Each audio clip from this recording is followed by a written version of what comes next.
And this guy's been in the video game like creation industry for a really long time. I looked at his like credits and I saw Tony Hawk's Underground 2 on there and I was like, heck yeah. And then he did the engineering on Shrek Super Slam and I was like, we were just talking about Shrek Super Slam. So that means this guy's cool, I think, is the conclusion I'm going to come to. So he's been in the industry since 1981, but he made this particular software in 88. I feel like it's pretty impressive to go from like starting to do game stuff and then 7 years later making an entire game creation kit, you know. But it's apparently quite sophisticated for its time, and it has 4 different discs and some different sample games. So there's a tutorial game, which is like Galaxian, you know, that like static kind of space shooter where you're just kind of at the bottom. There's one called Kangarang. You're a kangaroo mother, and you want to go rescue your baby. It's like a you know, like a platformer type of thing. That's a lot of discs. It's a lot of discs because there's a lot of content. And then there's Isle Quest, Brave Explorer. The player is a brave explorer in search of new lands and riches. And then Musashi, you're an ancient samurai warrior trying to rescue a princess. And then Greg's Adventure. Which he just... Gerg's Adventure, but it's designed by a man named Gregory. So he kind of like named it after himself, but also not. That's just a... it's like a puzzle one. You pick up orbs and stuff. And then Space Worries. The names of these games are pretty weird. And you control a spaceship, and you collect some stuff, and you can destroy enemies, taking control of your planet. It's very, very... The games are very simple and quite rudimentary, but the kit came with a couple of different... well, not a couple, a bunch of different assets. And then there's a selection of like behaviors and stats you can choose your game characters to have. And you can do really very basic sprite editing, not really anything significant, but you could like change the color between a set amount of colors, you know. And then you could use and alter the layouts of some of the pre-existing games. And you could edit sound effects too. So that's pretty cool. We're gonna watch this video. Let me get rid of my VPN. Hold on. It's not as cool as my spaceship. No, because... I mean, my spaceship is a spaceship. No matter how sophisticated your video game creation software is, you're not gonna be able to outdo a spaceship. Okay. Brother Bond. Hello, Sir Wentz. Oh, this should be time-stamped. Well, just go through some of the games.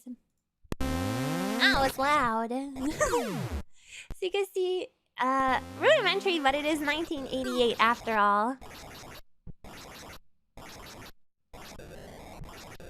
So there you go, shooting some dudes. That's Labyrinth Master. This is Kangarang. This is the one where you're supposedly... Oh yeah, there's a kangaroo. That does look a lot like a kangaroo. Oh, adorable. And you're dodging boulders. And then there is Isle Quest. Just fighting dudes. I don't know. And then there's the tutorial, which I guess they don't do because then it goes right to Musashi. So that's Musashi. These are just all the games. This is Gerg's Adventure. Greg Gerg. Not bad given the time and hardware constraints. Absolutely not. Absolutely not. Come on, Gerg. Aw, cute little mouse. And then Space Worries. Alright. Oh, this is like, what was that game? Where you like have limited fuel or whatever and you have to, collect stuff and the physics are really strange. You're like constantly falling. Hello, Mitsuhashi! And that's the extent of the games that came with it. I have a video of somebody showing off some of the functions of the software as well. And by the way, this is for Commodore 64. I think it was ported to other home computers as well. Lunar Lander, yeah, that's the one, that's the one, that's the one. Mars Lake, I'm sure there's a lot of clones of that type of game as well. So this shows off some of like the sprite editing stuff you can do, which, like I said, is very, very rudimentary. I think it's basically just limited to changing the colors even. So there's your little sprites you got that exist. The wizard and sorcerer are exactly the same, they're just different colors. I take a fire mage. I guess there's no... I felt like I remember this guy talking, but I guess he doesn't. Assign animation.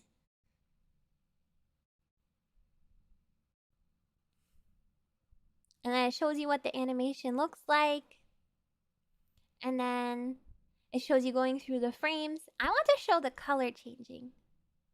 Because it's just a slider. It's like color 4. And then it changes the color to like green. And then color 5. Very, very basic. But still cool. Still cool. So it's pretty limited what you're able to do with it. And then I think they went into the audio editor thingy in this one. Oh, this is showing him placing enemies, and you can control like the like speed that the enemies go, and like how much damage they do, and how they behave and stuff. So, game making has come a long way. Yeah, I mean, this was meant to be for like hobbyists, you know, not like anybody who's doing it as a serious kind of thing. Here is the sound editor.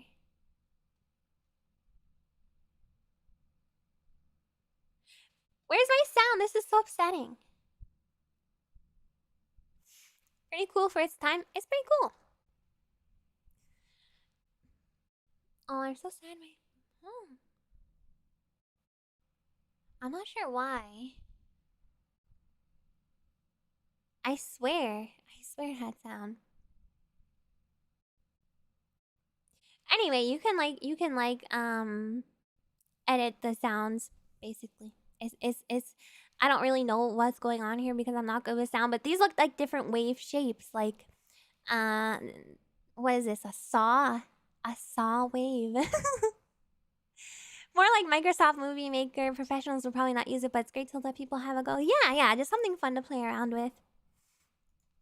Anyway, I was hoping... I don't know if there's something wrong with my embeds. I feel like I remember having sound. But that's okay. That's okay. You guys get the idea just by looking at it. Alright, let me turn my BGM back on. And that is Arcade Game Construction Kit, which is an older one. But there is one that is even older. Actually, I would say a lot older. There's a game, Colobot, which doubles as a programming teaching tool. It lets you program various robots to do tasks, and even enemies are programmed in its internal language. Oh, Colobot. Is it a PC game? Hi, Jeeves. Maybe the sound is only within spider hearing range. I don't think so. I think I have the same hearing range as you guys. Although, I don't know, because, like, the whole music thing. Oh, it's 3D. I see. Okay, so similarly, this is the arcade machine. Okay, I dove deep for this one. I, like, found the manual, and I took screenshots from the manual to try and exemplify and show you guys exactly how complicated it can be to make stuff with some of this software. So this is also Broderbund. We can't hear your tummy noises. That's just my audio settings. The oldest of the kind is Core Wars, a programming game from the Unix days. Oh, how old is it? one that's pretty quite old. So this one is called the Arcade Machine, and it's very similar to the last arcade one we looked at. Well, not very similar. It's actually much more granular. It kind of zones in on a specific genre rather than you know, allowing you to do a bunch of different things, but it's a lot more customizable. So this is a whole, what is it? 5 years before? What is it? 8, 2, 6 years before the one we just looked at. Yeah, the box art is epic, and the games you can make are also pretty epic, which I will show you some of the games made with this in a minute. But instead of having the potential to create different kind of games, it only allowed you to create like the Galaxia type of game. So like a fixed shooter where you're kind of at the bottom with a spaceship, but it allowed you to get a lot more creative with the assets. So there's like a sprite editor and stuff, but the sprite editor seemed like it was incredibly difficult to use just based on their explanation of it. But I believe I have a video of oh no, I don't have a video of someone using this one. So yeah, it's pretty complicated with how you have to place each pixel. And I have some excerpts from the manual to kind of, you know, highlight that. I'll read those in a second. Hello, Java.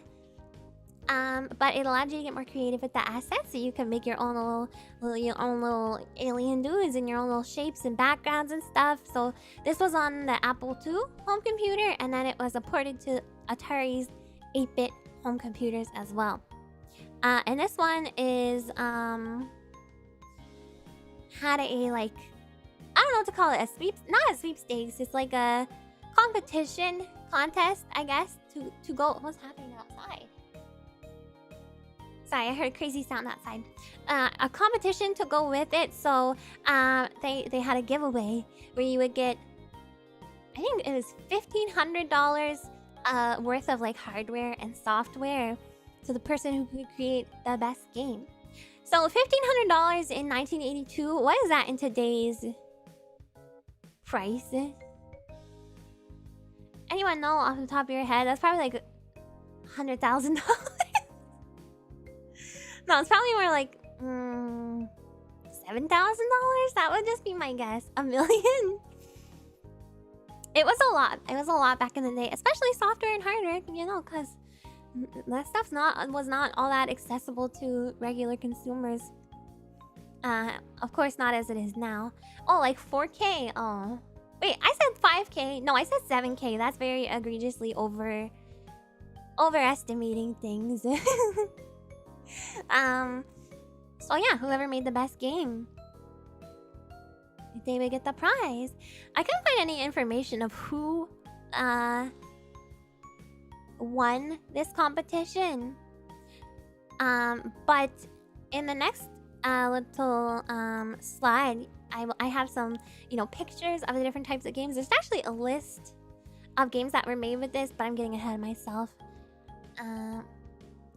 Oh, $4,600. Okay, so basically like $1 bazillion, yeah. So let's read this. Let's see how like complex.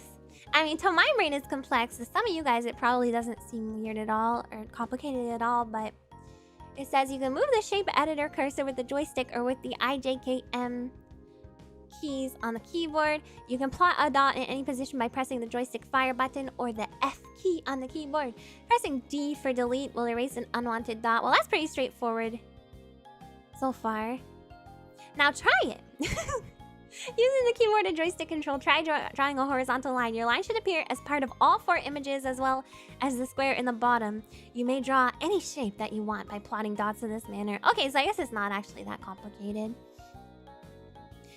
Here are some variations of aliens. Now draw one of your own. And also they gave you like graph paper so you could like plot out you could like write your aliens on paper. Isn't that so cute? Doing things on paper. So So you can plan your aliens out on paper before you put it down. When you're done, press all of the keys from 1 through 4. The numbers that were on will go off, and the ones that were off will go on. I have no idea what this means. You can erase all the dots in the square by typing E5, or you can use them as a reference as you draw the second image of your shape. So I think this is describing animations. Be sure to make some part of it different from the first image. If you put arms on your alien, draw them in a down position in the first set of pictures and in an up position in the second set. You could draw a heart. You can draw whatever you want. You don't have to draw an alien. Unfortunately, I could not find any footage of this particular piece of software being used. But if you look at the manual like I did, which is online, you can get an idea. It details how to draw sprites, how to make a simple animation. It tells you how to create backgrounds and put in text and even add effects to the text. There's one where they're like, insert text like 5 times and then move it up incrementally each time, and then on the final time put it in a different color and it will create a 3D effect on your text. So they got real creative with this stuff, and you can edit and make sounds for this one. Yeah, using sound effects. In this section, you will learn how to use the arcade machine to create sounds of missiles, bombs, collisions, and explosions. Control pitch, tone, volume, length, and cycles of sounds. Get instant feedback of sound modifications you make and create short musical sequences. Pretty cute, right? It'd be easier to just program it yourself. Wait. Program what yourself? In 1982? I don't know if it would be easier.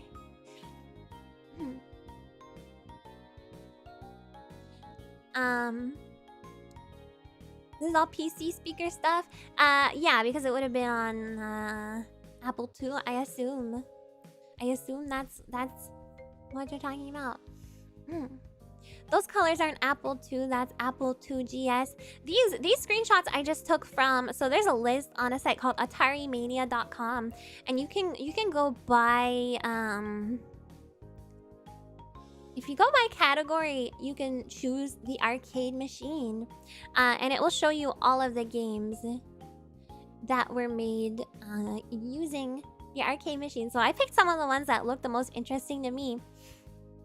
But keep in mind, you guys, that although they look like, some of these look very cool, right? Like this one up here looks like it should be like a perspective that's like dissolving into the distance, and then the same with this one, and then this one looks like it's like a, you know, top-down isometric kind of view. But at the end of the day, all of these games are just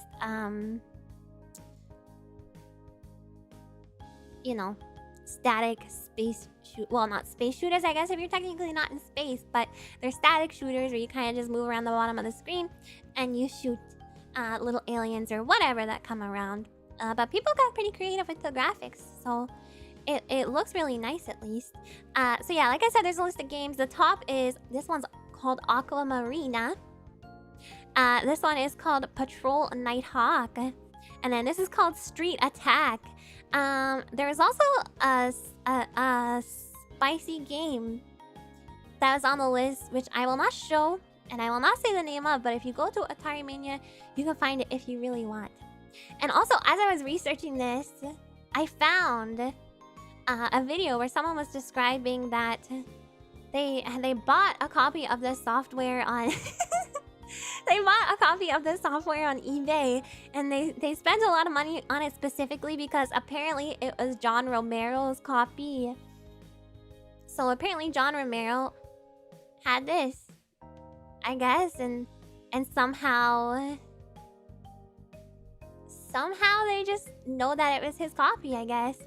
I feel like I would not trust that unless it was like John Romero himself selling it, you know, but I don't know.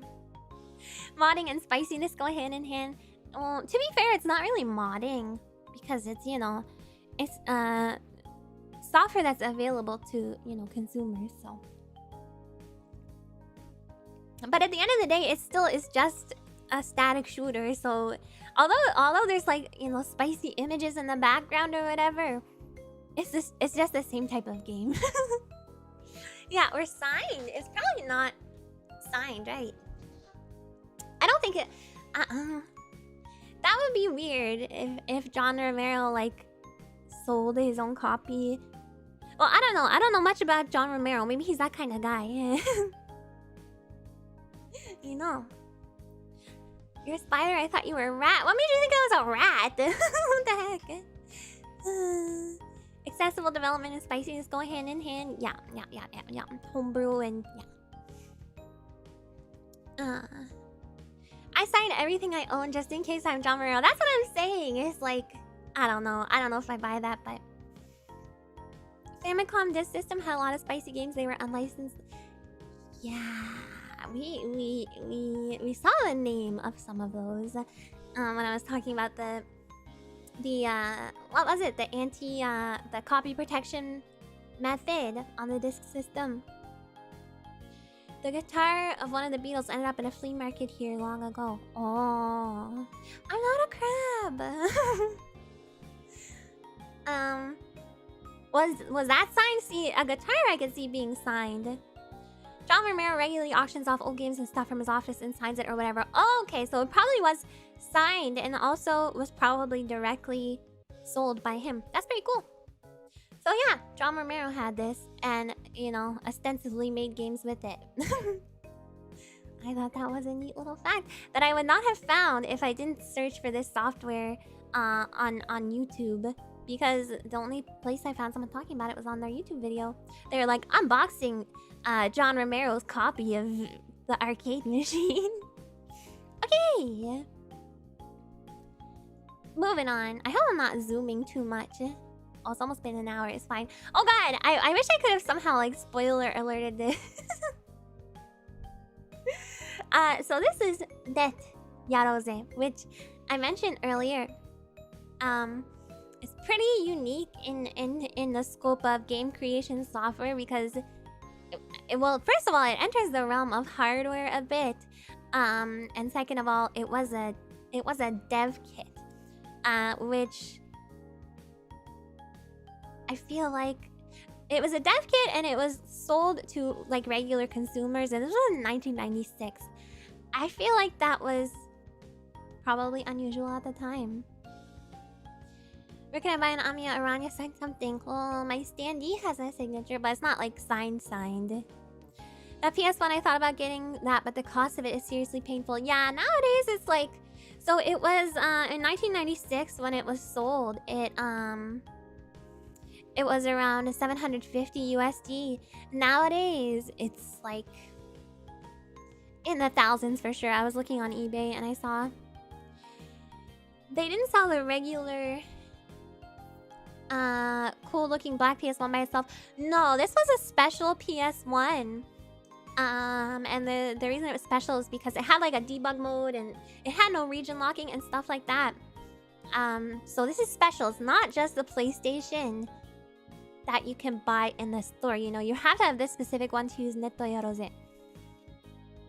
Someone asked, does Memento Boring says, does Net Yarose mean anything? Well, Yarose means like, let's go or let's do it.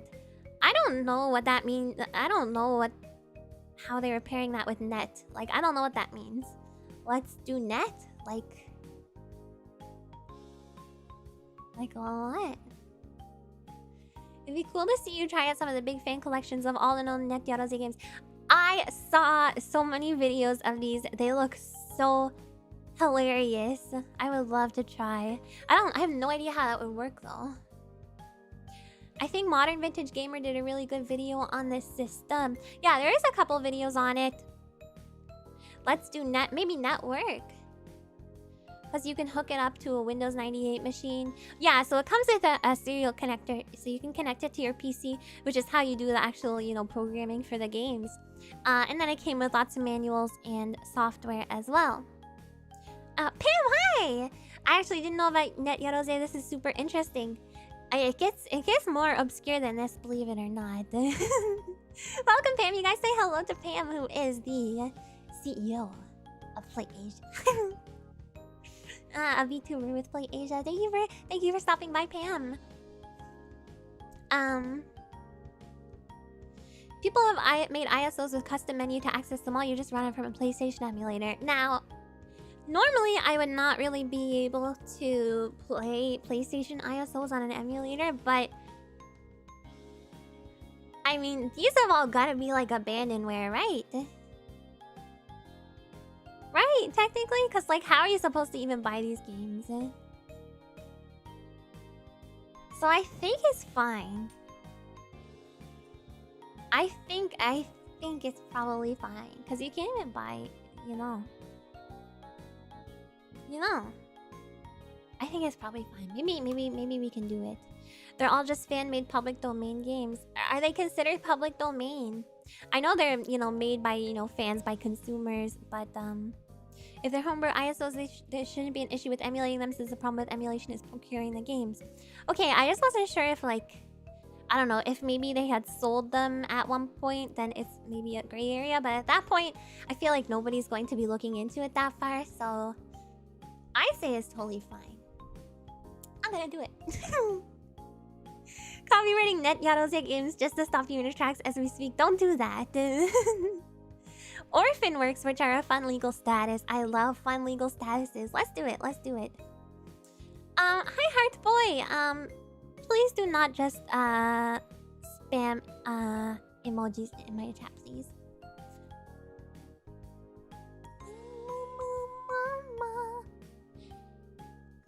One of the Net Yarose games actually got remade for Xbox Live Indie. Oh, which one? It says hi in binary. I won't do it again. No problem. Hi! And thank you for coming. I do not know binary. Well, I know the basic idea of binary, Maybe I don't. I read about it once and I think I forgot.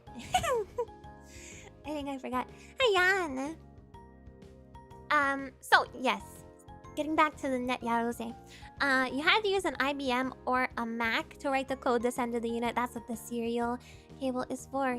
You either know binary or you don't. I kind of learned about the general concept, but I don't know it. And I think I forgot about the general concept even. How many? So basically, it's a 0 is no.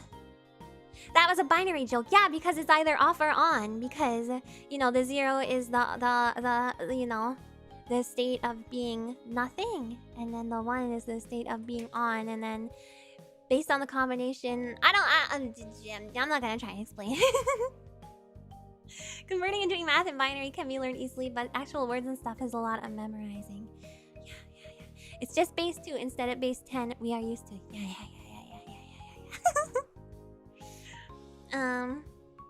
Binary can't say things. ASCII is ruled for encoding letters in binary, and it presumably said hi in ASCII. Oh, see, I know you guys. We got so many beautiful minds in here.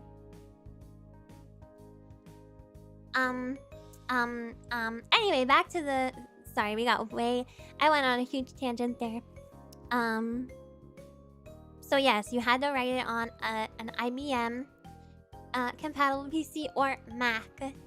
And that's what the serial cable was for, to send the code, to kind of transfer the data. And then it actually resulted in like a big indie and homebrew scene for the PlayStation, which is pretty fascinating to me that there's a commercial dev kit backed by companies back then that existed like this. I don't know, apparently there is other examples of it though. Like I mentioned earlier, the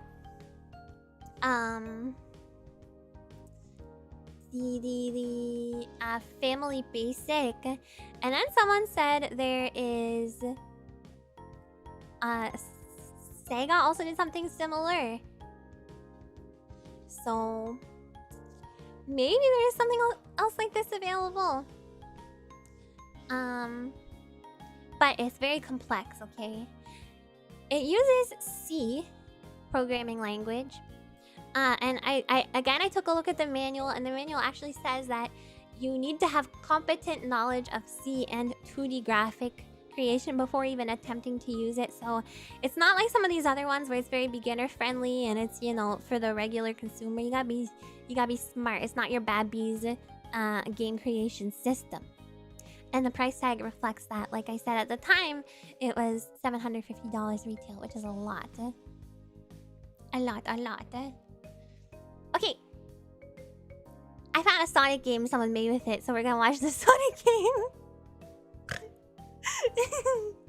I was like, wait, Mini Ikuzo Hedgehog? Could it be? I saw it on like the list of games, and then I was like, yeah, it is. This is very, very cute, by the way.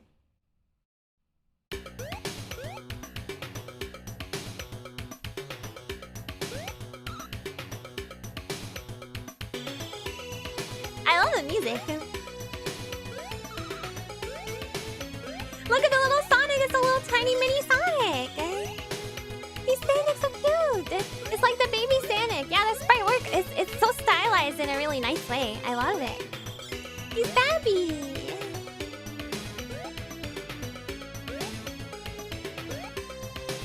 Yeah, he's just like the little Babby Sonic. My favorite version of Sonic. It said Final Zone though. I feel like this is the only level. So it's just kind of a proof of concept type of thing. Sonic on PS1, that's homebrew, baby. It ain't bad, right? It's not bad. Sonic's jumping physics look really off. Well, let me see. I don't know about that. I mean, I'm sure it's not. It doesn't, you know, share the exact same physics as Sonic on the Genesis does, but that would be really hard to duplicate, especially from scratch. So, you know, it's understandable. Yeah, I think it's completely understandable. That would be hard to program. In addition to Sonic, okay, I wasn't just gonna show you guys Sonic and, you know, leave it at that. Oh, by the way, here's something from the manual. I was like, I looked at the manual and I was like, you gotta be big smart to be able to work with this thing. And I saw all this. I don't know if this means anything to you guys. To me, it was, I saw it and it like gave me a panic attack. Does anyone know what I'm looking at? It's coding math. They said it's oh, I can't even read it. It's too small. Equation 2 and equation 1 together achieve this projection conversion calculation. Equation 3 and simplified 4, both below, represent them both together. Matrix multiplication? Are you sure? But there's letters. What's going on? Some sort of demon summoning ritual? That's what I thought when I saw it. I was like, this is making me very anxious. Matrix multiplication. I don't know. I know math has letters, okay, but matrix multiplication with letters? I don't know algebra. Come on, don't tell me that you guys looked at that and you thought anything but, oh, you know. Okay, well, solve it. Solve it then. Solve it if you're so smart. I'm just kidding. No, I actually don't really know algebra.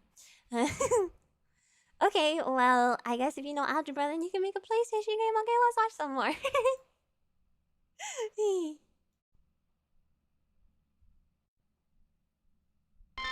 Oh, I want to show this one because it's 3D. Hover racing. If you do low-level 3D game dev, you'll do that a lot. I only want to do 2D. You're a math and science guy? Most of you guys are math and science guys, yeah. Which is why we all make such a great team with me, because... I don't know. Listen to this music! Actually, this music sounds kind of familiar. I don't know if it's from something.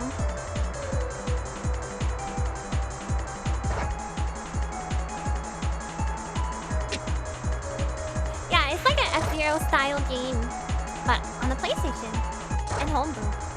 Sonic R. It'd be Sonic R if it was just a dude running. The frame, I don't know if it's like the frame rate or if it's this video, or what's going on here, but it's very choppy looking, but still impressive.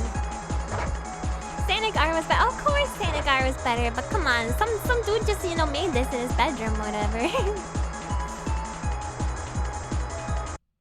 Have you ever considered making some art assets for us to use to make fan games of you? We could do a game jam type thing. I don't really know how to make game assets. I was planning on, you know, researching it because I want to try and make a game this year. That's one of my goals. That's actually a very good idea. But I don't know. I don't know if there's that many people who can, you know, make like full games, you know.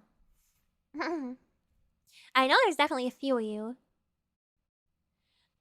Also there is more, so there's like a columns clone. A lot of clones when I was looking at the list.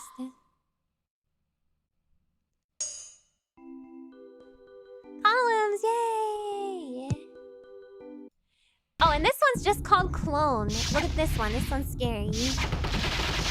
I'm scared. Anyway. So that is the type of games that people made on this thing. You can make all kinds of different stuff. None of what I saw seemed as impressive as like a, you know, commercially available PS1 game, but I think that's to be expected. Yeah. We'll just throw numbers at it until we get something done. I don't know if that's how programming works. Alright. So that is Netto Yarose. Alright, and the next one we have is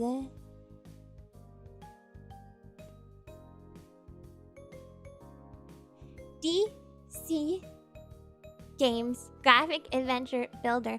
Actually, before somebody suggested the idea of game creation software as a stream, I went to, what was it called?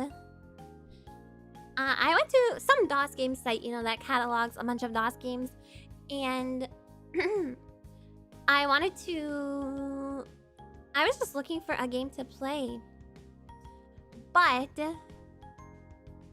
I was looking at the categories and I saw game creation software as a category, which is the reason this particular suggestion, when someone sent it to my sheet, this particular suggestion for a stream idea jumped out to me so much, was because I literally looked at this, you know, the day before, or, you know, a couple of days before.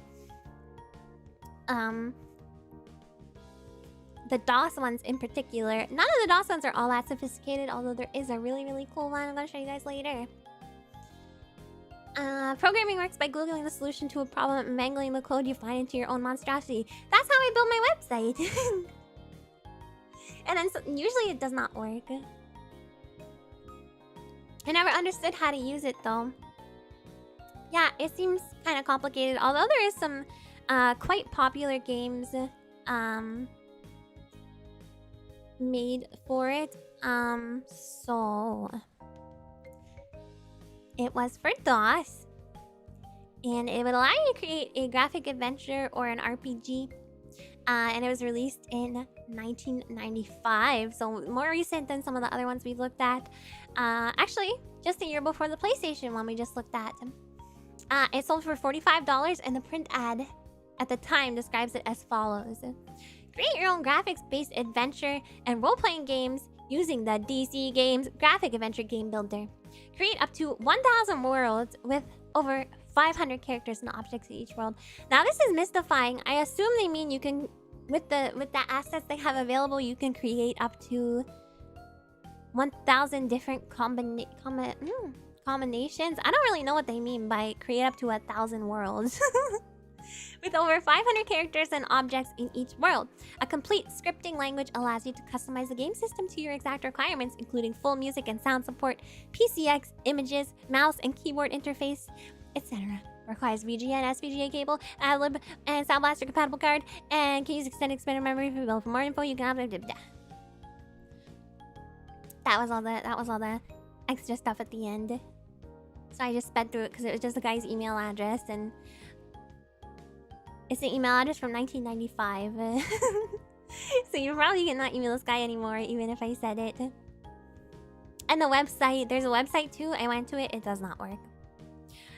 So as far as an idea of what it was, I took a look at the manual for version 4.0, and they boasted the fact that they added a mouse interface. So, you know, it's not everything's done with keyboard. You know, you actually have the ability to use the mouse if you want. It comes with some landscaping palettes, a configurable 256 color palette, transparent color of sprites, because apparently in the previous version there was no transparency on sprites. All you could do was you know, there would always be a black box around the sprites. So that seems pretty important to make a game if you don't want to have like a square character. There's the ability to enact copy protection. They did not say in the manual what caused this ability to like what gives you this ability, but I guess I believe it. Hi Miss Nyara and hi Cabooses. Yeah, and as well as some pre-made assets, character tiles, and more technical stuff that I was not really privy to. And it uses a script language, which is detailed in the very complex manual. I don't know what, I guess, language it uses. It's all kind of over my head, but it seems like if you have a good handle on what's in the manual, you can probably manage to make something interesting. And what I mean by that is, if I read the manual fully and really took the time to try what was in the manual, I think I could actually manage to probably use it. It's crazy thing a mouse being usable is a later update, because that only happens a long time ago. No, that just happened with Dwarfforge. Dwarfforge just got in the release from December. The re-release, they have like an interface upgrade and mouse support, right? I still don't know whether I want to try that game or not. Like on my own time. Script language not compiled into machine code running with an interpreter. So basically it had its own script language where you would punch in a script and then it would I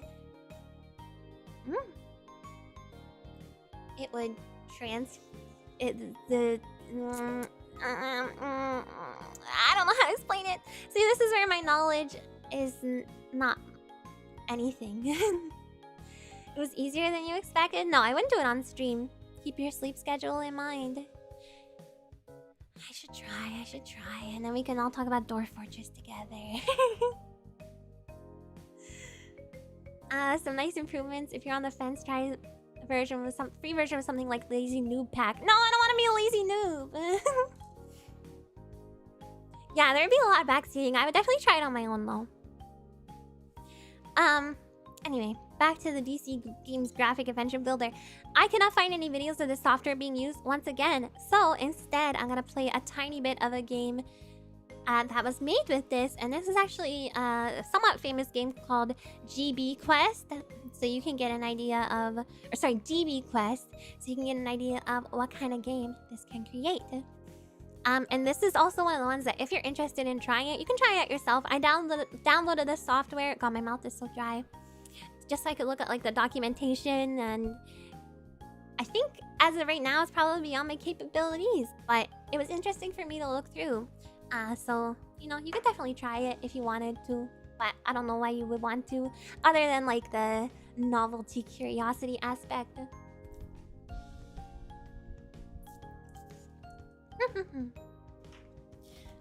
Dragon Quest clone. That's a great question. I'm not sure if it's intended to be a clone of anything or even what DB even stands for. I'm gonna play a little bit of it though. Hold on. No, not GB, DB, sorry. It's shareware. Yep. Or it was originally not. It's not shareware. It was originally you know, paid, but a couple years after the release, it was released as freeware. There were quite a lot of RPG games that looked exactly the same. Probably they were made with software like this one. Yeah, there's two ones that were made by this that were pretty famous. One of the ones is the one I'm gonna play. And the other one is called Iliana Quest, something like that. Something like that. But there's definitely more. Alright. You like how much cardboard is left? Wait, what? Oh, you can see that? Oh, some of them are... You can see the thing at the bottom, I just realized. Some of them are blank. There's nothing on some of them. Alright.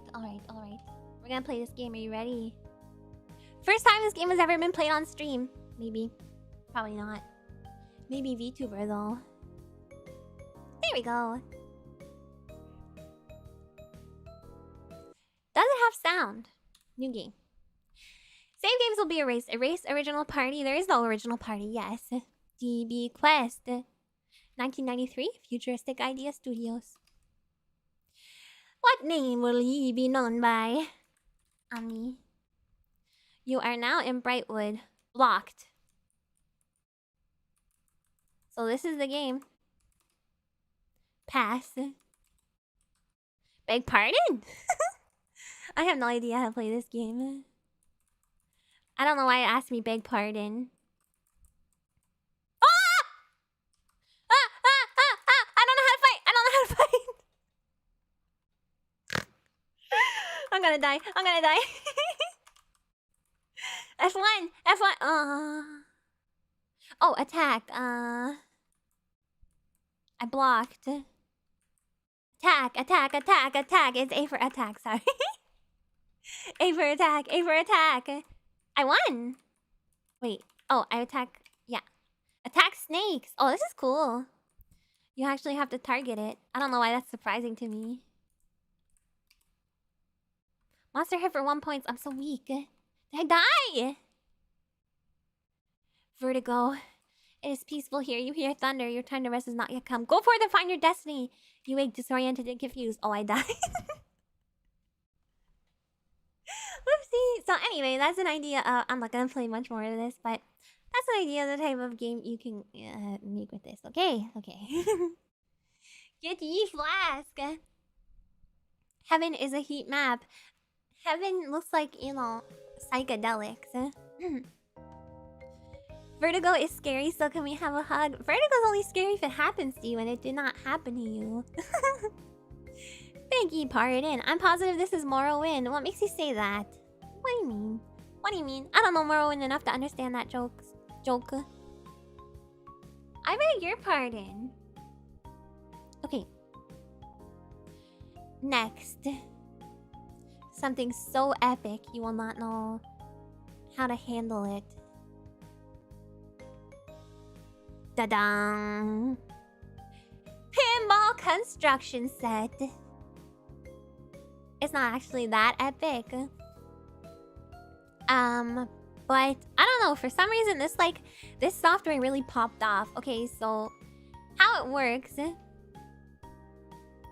is it's a very modest appearing game. You know, the software anyway. So although it is very, you know, it looks rudimentary.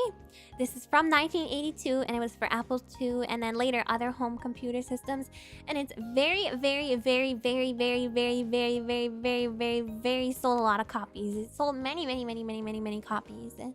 And by the way, look at the game box art. I had to include that because it looks like a freaking album cover. It's so awesome. This was on Genesis too. Yeah, I have a video for the Genesis one on the right side there, so we'll watch that too. And then you just make pinball boards. Fields. What is the terminology for like a pinball set? Is it a field? I feel like field is the word that comes to mind. Table? Oh, that makes sense. I don't know why I thought field. but whatever. Table. I'm sorry. I thought like maybe field is like the background part of it. I don't know. Anyway, pinball used to be the game to play. I love pinball.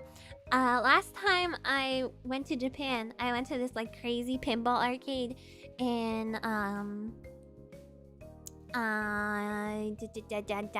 where was it? In Tokyo, maybe? I don't know if it was Tokyo or Osaka. But They had a ton of freaking pinball machines, and it was all like 10 many of them were 10 yen. They had like a 10 yen section. Crazy. Sometimes they call it a playfield. See, I knew I wasn't totally crazy. Sure plays a mean pinball. Yeah, I was the pinball wizard in that moment, except I could see. Anyway, you can make the pinball table from some set graphics, and then you place them where you want, and then they will function as parts in a pinball machine. This is one that's like not so much like creating a game, but more so like you're creating a level in an already existing game, kind of, I guess. Especially the Genesis one. I don't think there's table tilting mechanics, no. I don't think it's that sophisticated. This is from 1982, remember you guys. And although it sold somehow 300,000 copies. Isn't that like an insane number? I feel like there's no way that's true, but it was on Wikipedia, so it must be true. Hi, Red Ranger, thank you for stopping in. It was on Wikipedia, so it must be true. You know. Especially for the time it came out. Yeah, for 1982. The creator, who was named Bill Budge, he went on to develop 3D engines for 3DO, and then he went to work for Sony, and then he went to work for Google. Okay, and then he finally retired, but pretty high allocates. Is that a word? Seems like one copy per... It seems like way too much, right? I feel like there's no way that's true. Because, like, how many people even had accolades? What did I say? Did I say allocades? I have accolades written and I said allocades. He's pretty high accolades. There's probably a version for, I think, Atari 8-bit computers. Yeah. Alligators. An accolade is, you know, high credentials, you know, very impressive. Alucard. The arch nemesis of Dracula. Allocates is Dracula backwards. People bought more than one copy to make more than one level. Oh.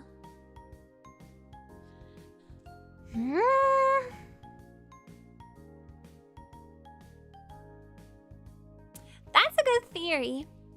Yeah, because what I was gonna say is that I don't even, like, in 1982, how many people even had a home computer? And how many people were interested in, you know, like, making a game? The special effects legend Screaming Mad George, Elm Street 3 and 4, among others, made a really, really weird PlayStation 1 pinball game called Paranoia Escape. I feel like I've heard of that. So anyway, yeah, this is... oh, yeah, he worked with the, EA as well to make the virtual pinball game on the Sega Genesis. So we'll watch both of those.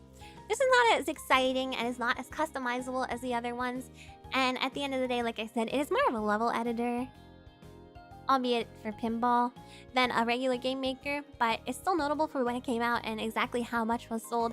I'm very, very skeptical on that figure, but I'm gonna roll with it. Anyway, you can watch a video. More people with computers than were interested in making games. Games started out needing to be compiled and code was shared in magazines. I guess maybe the reason this was so popular was because it was so simple to use. Like, you basically just drag and drop this stuff. There's no, like, coding involved or anything as far as I can tell, so... Doesn't seem like something that would have caught on years later and saw a resurgence. No, I don't think so. I don't think so. In fact, I'm not even sure how well Virtual Pinball itself did. So, anyway, let's watch.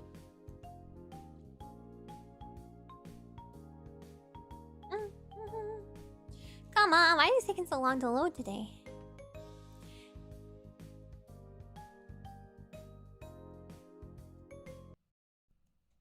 Look how cool it looks! It looks so cool, the cover. Okay, I'm gonna turn my BGM back on. I guess there's no sound for this one either. Okay, so there's a little cursor. And you drag it. You take the stuff. And you just drop it, you know. And you can design it however you want. It's not sophisticated at all. You can just kind of arrange your own pinball machine. Very, very simple. Does this sort of thing work on those At Games digital pinball machines? I'm not sure what you're asking. You think my PGM fits well with creating a pinball table? Yeah, drag and drop, which is kind of impressive. So maybe that's why it sold so much, because it's so easy. Like, I feel like you say, Memento, I feel like a kid could definitely use this. And probably in 82, what more fun can you have than making a bunch of pinball machines? Pinball tables. So this guy makes a face. With like a mustache. It's very cute.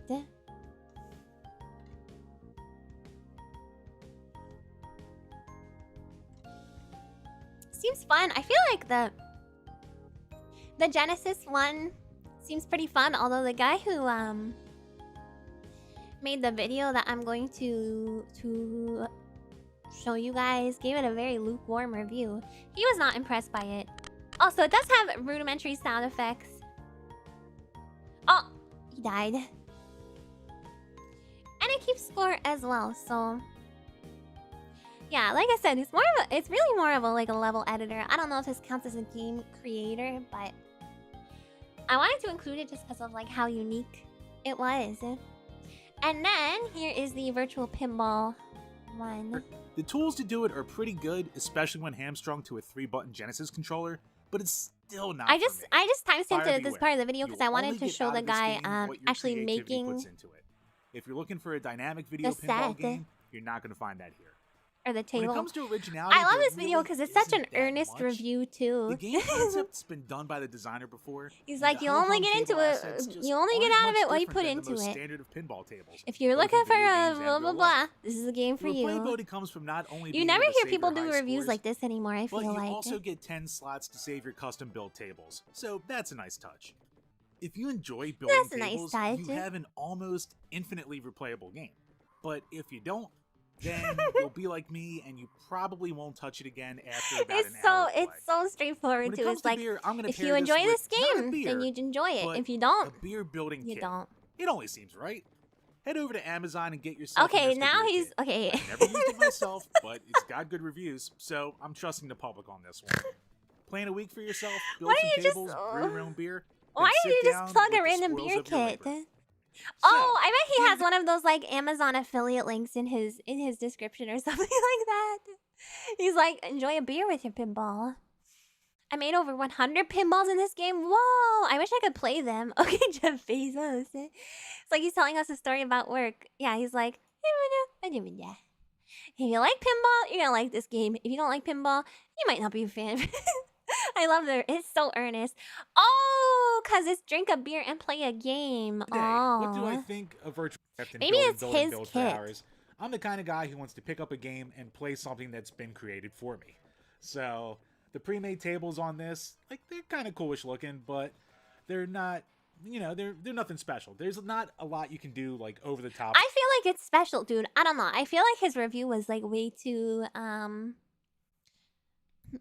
lukewarm. You can only store like 16 at once. You can store, he said you can store 10 only, so even less than that. That's like making Quake and Half-Life levels back in the day. The editors were clunky and prone to crashing, but worth it. Yeah, especially that long ago. I don't know why he was like, the levels are not that exciting looking. And then I look at them and there's like this cool looking one with like the stone pillars. There's like this colorful one.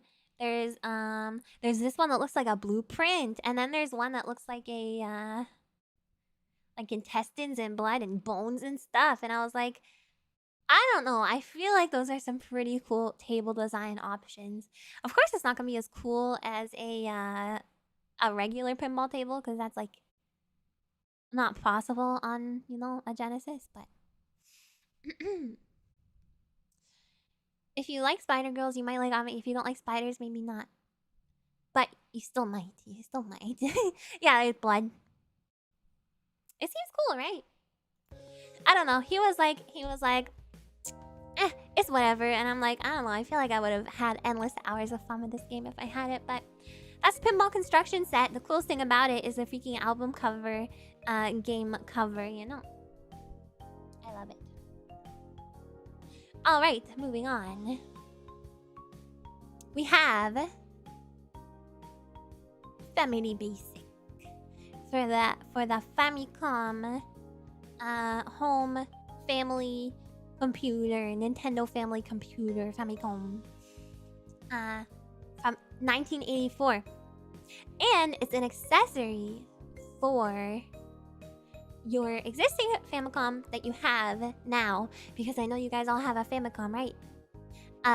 So it's an accessory that attaches to that. Basically, it's a keyboard, and it comes with a cartridge. Connects to your Famicom,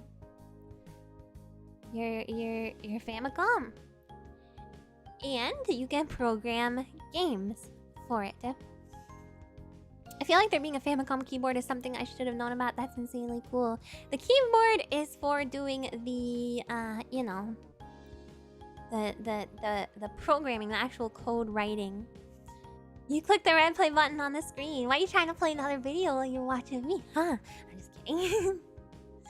The Dreamcast keyboard and mouse makes sense because, you know, you go on the internet with it, right? Right. This one is just strictly for writing code and stuff. So it's named because it uses, well, it's a version of BASIC is how they describe it, or a dialect is the word they use, I believe. Yeah, Famicom is family computer, yeah. I'm not sure what the proper terminology is, if it's a dialect, a version, I don't know what exactly it would be called. Like I said earlier, I'm not a programmer or developer, and I know a lot of you are, so, you know, forgive me if I'm crude in my explanation of some of these things. There's a lot of variations on basics. Yeah, so this is just one of those. It's a Nintendo specific one. Implementation. All of those words are fine. Okay, you can use whatever. So basically it's a programming language, and you know, it's programming language. You use it to tell a computer what to do. So basic, but it also has support for sprites. It comes with some sprites, some music, all that lovely game making stuff. I was going to say I couldn't find any modern examples of people using this for anything really sophisticated, but I actually did find someone using it for something really, really cool, which I will show you in the next slide. But for now, I have a video of somebody just showing you, you know, a very basic string of code. Is that a word to use? That beer guy took the term homebrew a bit too seriously. There's some of these for $150 on eBay. If they don't include the cassette recorder, though, that's a bit more expensive. Not sure how neat it is. So the cassette recorder is how you store the data. It's the data recorder. So you record things onto a cassette tape, but apparently I read you can also use you can record the analog signal that comes from the keyboard with some kind of audio recording program, and supposedly if you play it back when the game requests data for loading, because I'm assuming because of the microphone on the second player controller, I guess you would hold it up to the speaker and then it somehow uses that to parse data. This is what I read. To me that feels insanely advanced, but it's apparently true.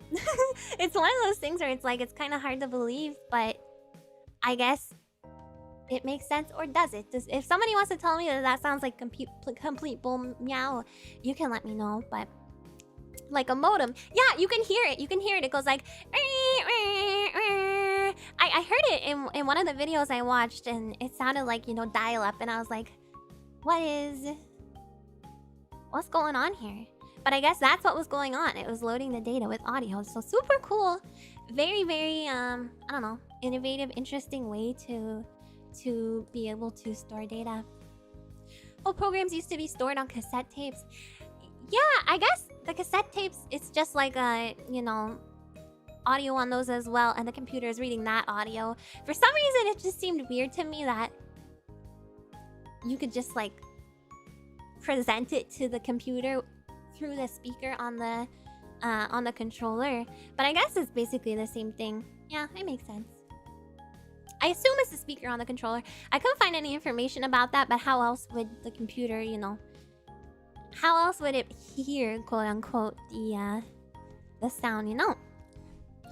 So it has some games included. It has some pre-made assets. There's tutorials to help you get started. And apparently some famous game designers also use this to make some of their first games and to help their understanding of games. Most notably, Satoshi Tajiri, who went on to found he went on to found Game Freak. Credits this for a lot of his early understanding of programming and stuff for video games. So that's pretty cool. Okay, we're gonna watch this guy. You know, he just kind of fiddles around. This is kind of cool for seeing the hardware itself. So it uses a standard 3.5mm headphone jack so you can plug it directly into your... Oh, okay. Oh my god. So my thought that it was far-fetched was based on the fact that you would have to like feed it through the microphone controller, but you don't have to do that. So now it's not so far-fetched. Our next line, we'll say to print. Okay, so this guy's like, I'm not that much of a programmer, and then he starts doing all this. Whatever character is at I. And I'm like, dude, what the heck are you doing? And then finally, the last command here is next. That should be the whole program. Does this seem familiar to you guys? We'll list it up and make sure that it all looks right. And I actually noticed that I forgot a semicolon at the end of our print. You're meowed. You gotta start the whole thing over. It means that every time it prints, it's going to go to a new line, which is just going to push everything off the bottom of the screen. So we'll retype that line right quick. Oh, never mind. You can fix it. Print CHR. Basic programming. Semicolonless behavior. Semicolon. There we go. Let's list it up again. All right, so that's all listed up. We'll go ahead and clear the screen out for us, and then we'll hit run. So he wrote the program and now he's running it. It's displaying all the characters. Wow. All right, and there we go. So you can see that this is the entire character set that I have access to. Wow, this guy's a crazy hacker, man. Bytes. If I go beyond 256. Oh, look at the katakana. Look how cute it looks. I love that. But this is everything that you can use. Now, this doesn't include a loop, sprites. A simple program. He also, this is where I heard the data recorder sound. So this is what somebody was mentioning earlier. It's like a, you know, a modem type of sound. So if you ever heard dial-up, it kind of sounds to access that. So in my data like that. Here, so he's going to show that use as well. It says sample program 3. So I think we'll load a program off of this tape and run it on here and see what happens.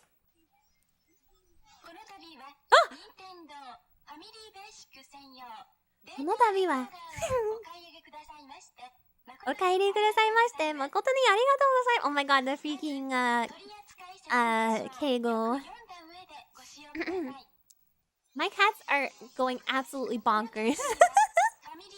Oh my god.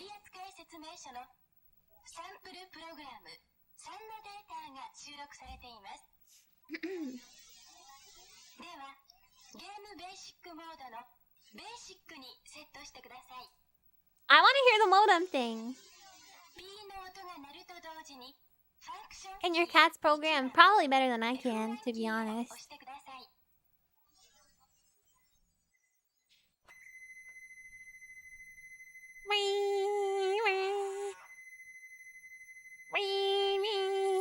It sounds like dial-up. Or when you accidentally call a fax machine. Nintendo hires kawaii voices. Somehow, in terms of announcers,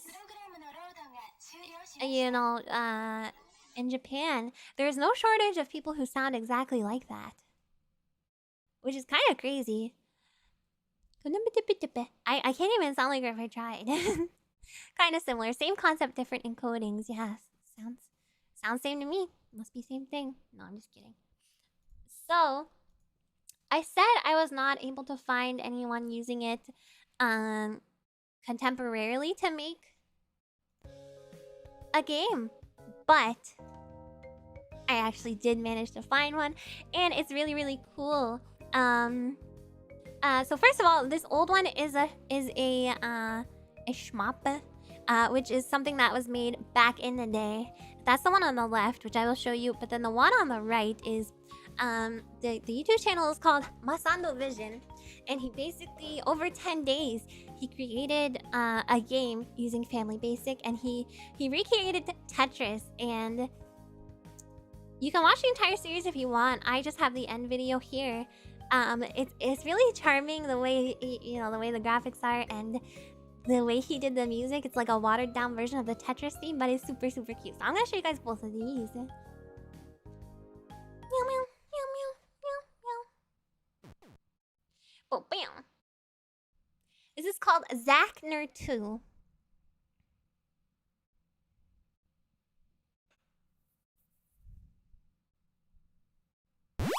Oh god, it's loud. Oh, you even have like a little a satellite. That's pretty sophisticated.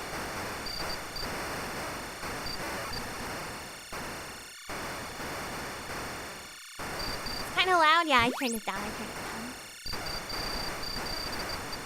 Wow, there's many.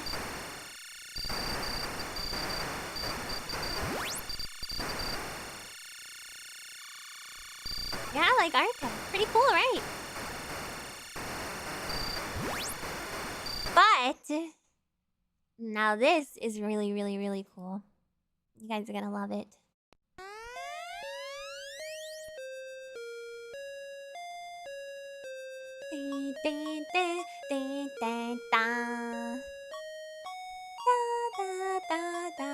It's like the Tetris theme, but it's very, very, very simplified.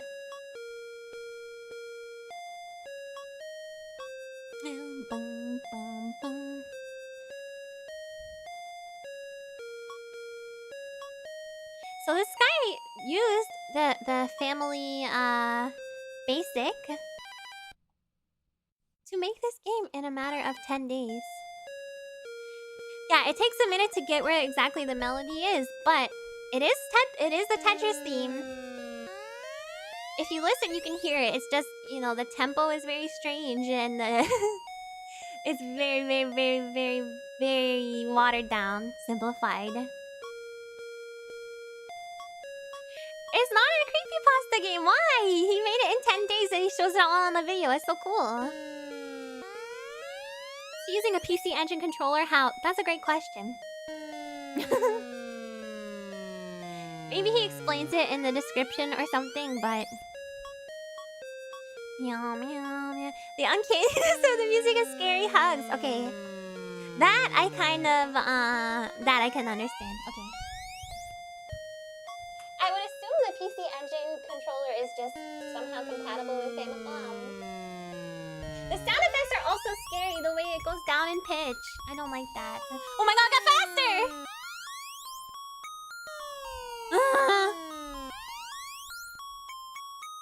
No, the guy didn't get abducted. Okay, this is not Helios. It's scary. It's scary. It's scary.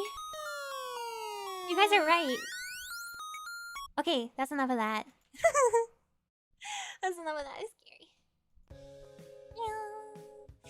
Yeah, he called it Efudis instead of Tetris. I don't know why. Because you can't name it Tetris, because Tetris is, It has all the key notes, but it's strange not to hear the other notes.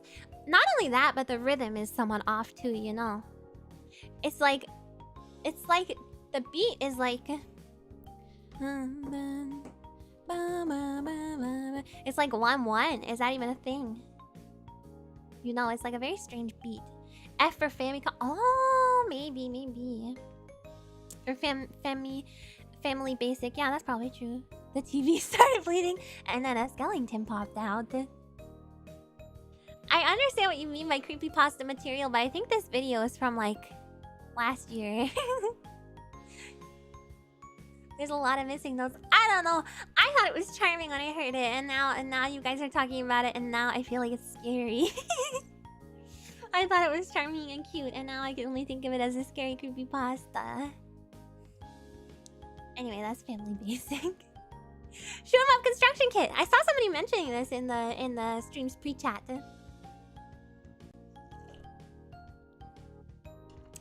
Who was it? Who was it? Who was it? Which one of you? Are you still here? Also known as Siak. Siak. I don't know if you're supposed to say Siak or if you're supposed to just say S-E-U-C-K. Given you actually had to stop playing some music before, surprised that it didn't have the same effect. Depending on the music, usually if it's like something that's increasing gradually in pitch or tempo, that's the stuff that really bothers me. It's a funny name. It's a funny name, and I don't know if you're supposed to say it out or if you were supposed to say S-E-U-C-K. But I want to say Siak because it's fun to say and it makes you feel like goofy, like yuck. We can make a full hot dog shooter with this. Okay, this one you can actually like do anything. It's very, very cool. It's exactly what it says on the tin. And it lets you make your own very simple shoot 'em up game. And you can do custom graphics as well. As you can see, this is a picture of somebody making, I don't know, what is this, a bush? Like, I guess for the tile set. So it has, I'm sorry. It's from 87. And it was on Commodore 64, Amiga, and Atari ST as well. Hello, Jedi the Hedgehog. And you can make animations for your sprites too, which is really, really cool. The video I have is going to show that. And the manual goes into really in-depth, particularly in the Atari ST version. It describes attack and decay and envelopes. But the other versions just have a very basic preset sounds. It's a bush. Right, I think it's a bush. It looks good. It looks really good. This one does not require really much, if any, programming knowledge. And it's all done in the in-game interface, or I guess in software interface, technically. I guess. But it uses like a, you know, a mouse pointer, so it's pretty beginner friendly. Although it's not that versatile because it's meant to make exclusively shoot 'em ups. There are some small variations, like you can control, you know, whether you want the screen to stay static or the speed at which you want the screen to scroll and things like that. So you can create stuff with enough small variations where when you look at it, you're like, oh, this is a different genre. But it's not exactly. I have some examples of this too in the next slide. But I want to show you guys this guy making a sprite because it's cool. Meow. Meow, meow, meow. To operate. And with those connected, let's This guy has a crazy beard, by the way. Now, I think the best way to review software like this is to knock up a simple game. Knock it shows up! off all the major features and gives you an idea of what to expect. I didn't know But at that the was a same term time, for this anything isn't other a than, like, tutorial, you know, So don't expect me to go into detail on every single option. Pregante or whatever. This menu has everything we need to make a shooter. And we'll start with the first option, which is to work with the sprites. And selecting that item gives us more options. And if we select edit sprites, we get I didn't say it, he with did! the option of working with 8 I'm colours, saying I didn't know none that of was which used as are a term for particularly anything great else. options. So let's exit this and edit the He said colours. it. He said The knock first up. colour is always going to be transparent. He So did. I will use the convention of setting it to Does he have a magic Linux pink. user beard? I don't know. What The does rest that I will mean? set It's like something very, that I very, think very, will very give me more long. range. And with a better selection made, let's make a few sprites. It's The very, first very off has long. to be the ship. Knock off. It's a useful convention to start with No, slot he didn't one say for your that. sprites, as we'll see later.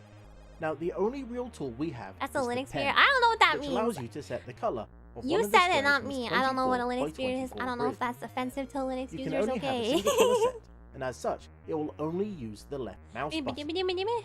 If you want to erase, then you can use the undo, which will only go back once, or you can select the required color from the palette and erase it. Wow, look at this ship. Epic. The flood button is quite dangerous, as it will replace the It's entire square quite with the dangerous. selected colour. And with the power of editing, the sprite is done. And it won't win any awards. And but look, then he's gonna again, make an I am animation, it's so definitely cool. not an artist. There are 100 slots in total for sprites, or you can think of Now it you as guys are all 100 describing the frames of Linux animation. beard. With a few I don't know tweaks if I to the wanna sprite, know. You can actually make something that will look animated to some degree. Look. Watch, it's gonna look so cool. He's switching the colors around.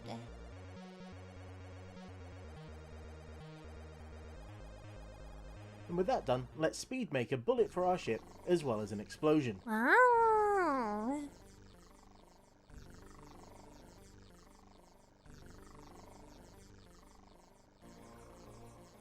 Cool, right? Okay, this is With an all those explosion. done, That's just a let's bunch set of up the colors, my plate, dude. Which is done from the Objects menu. This menu allows us to edit all the main objects in the game, including the player, weapons, and enemies. Yeah, show me. Next up is the fire, which has no animation, and the No, I death, want to which see the has, animation of the if you ship. want, Come on. You can see our animation in the corner Wow, of the so screen. cool! Look at it, do you see? It might be kind of small. Next up is the fire, which has no animation, and the death, which has And quite a then few we have to frames. watch his game. And all are looking pretty decent.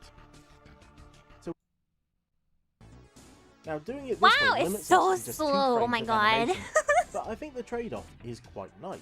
It's so slow, but With a masterpiece like this, I think we He have did to it save himself. which can be done to any it is a standard good Amiga showcase. It's a format great like this. showcase. I want this thing. I want to try And we can it. save it via the storage menu. And we will save it all and give Is it the everything name in this presentation old GFG. school homebrew software? That's pretty cool. I mean, it's game creation software. I don't know. We talked about the definition of homebrew before, and I cannot remember exactly what it is. But I guess yeah. A shoot 'em up I can play. Why? Because it's slow. Yeah, it is like the opposite of Dangun Fever. Very, very slow, but still cool, you know, that you can make it yourself. And especially back in freaking 1987. So in the next one, we have a couple examples of a more like creative way to use the kit. But to be frank, it is just still the same, you know, like shmup engine, despite the way it looks. So one of them is like a top-down platformer kind of looking game, and the other is also that. But it's not it's kind of drawn in the way to get that perspective, but you can see how some people got really creative with it, which is very cool. So one of these games is called Amadeus Revenge, and the other one is called, I don't know how to pronounce it. Cluifi? It's like it's some kind of European word. I don't know how to say it. But you can get really creative with custom graphics, and you know, depending on how you set the enemy's behaviors and how the player's movements are, you can make something that I feel like distances itself kind of far from the shmup genre. So let's watch these ones. Amadeus Revenge, and I think they do literally mean Wolfgang Amadeus, like Mozart. Oh, that's loud. Concerto in C. Oh, pretty creative, right? Choofy, maybe? Yeah, maybe. So as you can see, they're having to do like manual scrolling as you you know, like walk up instead of a standard shmup where it kind of scrolls regardless of what your actions are. So it's a little bit more like, it behaves a little bit more like a platforming game in that respect. But it is still made with the shmup construction kit. I thought this was cool because it's so different from the other games that were made with it. And this is the entire game, basically. It's the same thing throughout. But pretty cool. And then there's this one. Yeah, the sound effects are a little much for my brain. Person whose name I can't read. I can also not read your message. I'm so sorry. I'm so sorry. And then there's... It looks like you're... I don't know. What are you? Like a dog? A bear? And this one also feels quite different to the shop. I love the sound effects. They're so bloopy. Pretty cool, right? And then there's this guy who's throwing rocks at you for some reason. And you're shooting letters. And then this girl's throwing nets. I guess they're trying to catch you because you're probably like a dog. Yeah. Yeah, I thought these are really cool examples of it being used for something that's like non-standard. So just shows how cool, you know, people get so creative with this stuff. Especially back in the day. I love it.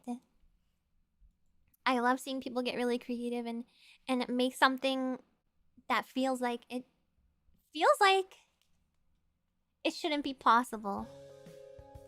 Homebrew basically just means to make it home, and initially does apply to alcohol, but it's been used in context of unlicensed video games for a while now. Okay, so yeah, it is a homebrew. ZRC, thank you for coming. You've gotta try Amadeus. Everyone gotta try Amadeus Revenge. You guys, I have to take a quick restroom break because I've been drinking a lot of tea and stuff, water. So I'll be right back. Oh, Chufi is Italian for floofy and is pronounced Chufi. Thank you so much, Zarge. So I guess you're like a doggy, maybe? Anyway, I'll be right back. Can you guys be video game developers while I'm gone? Thank you.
Tadaima Mia, I'm back. Thank you guys for waiting. And thank you so much to Liquid Cake and Impure Heart. And Lazum and Anime Golem for the blue super chat. Thank you guys. I just realized as I finally took a break and got a chance to catch my breath because I've been I've been talking like non-stop. Hi Zill! I've been talking like non-stop. I just realized when I go into the bathroom that I'm like super nervous today.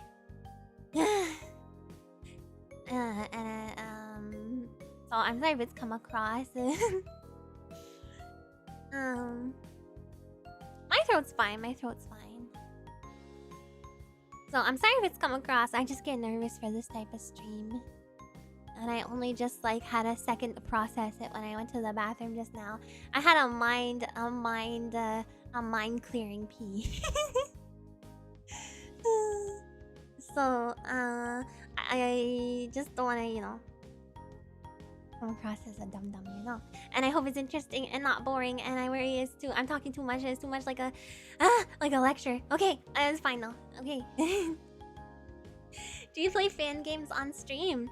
Yeah, absolutely. I mean, I only done it like once, but I would. Okay, so anyway. Where was I? Oh yeah, next slide. There's not too much left. I wish I could have waited till the end to take a restroom break. I only have I think two ones left. Although the last one has like a lot of content. Yeah, so the one time I played a fan game was Shrike made one called Amiya Rose that's based on Sky Roads. Very fun. I had a ton of fun playing that on stream. So yeah, if you make a game, of course I would like to play it.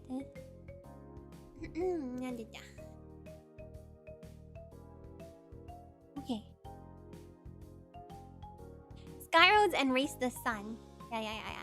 Which is awesome, man. You guys can play it to yourself if you want.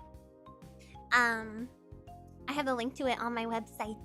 On my website under... I think it's just under links. Yeah, I actually just added it last time. I worked on my website, so... Alright. Look and play. I just realized the name of this guy's freaking channel. Ding dang dilly dong. So this one actually was a little bit of a last minute addition. Because I believe it was a Dreamweaver Koala Slime mentioned it that they had used it in school. Which I thought was amazing, and I want to play it in school. And I didn't get to do any of that, so what the heck, but... it's from 1994. And it was released by the Click team. And the Click team made software that was used to make a little game called Five Nights at Freddy's. That's where I wanna be. Five Nights at Freddy's. That game. Same thing. Click Team Fusion is the modern thing they sell. Five Nights at Freddy's. And I think also, what's the other one? Baba Is You. Yeah. But they did not use Click and Play to make those. They did not do that. Hi, Nori. But yeah, they still have game making software that you can get. Which is cool and is pretty unusual when you compare it to most of the things that have most of the things that we've covered today. So it comes with some set graphics. There's movement systems. There's music too, although you can import WAV files apparently. And your own graphics. And there's also an in-game graphics editor. I frequented a site back in the day called Glorious Trainwrecks that was dedicated to making click and play games. I actually came across that while I was doing research. So, there is also a scripting with like an Excel style coding interface if you're more advanced user. But I think it's kind of scuffed in general. I don't know if anyone made anything like super sophisticated from this, but I have a funny video to show some of the weirder things that existed. I would also like to play some of these games for a stream sometime. So there's a storyboard editor which is comprised of different frames, but the different frames are actually presented as like being different levels. Meffy, see you. Thank you for coming. And because there's a lot of options, you can create a bunch of different genres. I've seen running guns, I've seen platformers and racing games, which we get to see a couple of them. And shmups, of course, any number of weird random stuff, often involving licensed characters. So there's a lot of like Mario and Sonic, and then there was also like the Smurfs, I think I saw. So, you know, at the end of the day, I guess there's just like a ton of bootlegs that were made on this thing.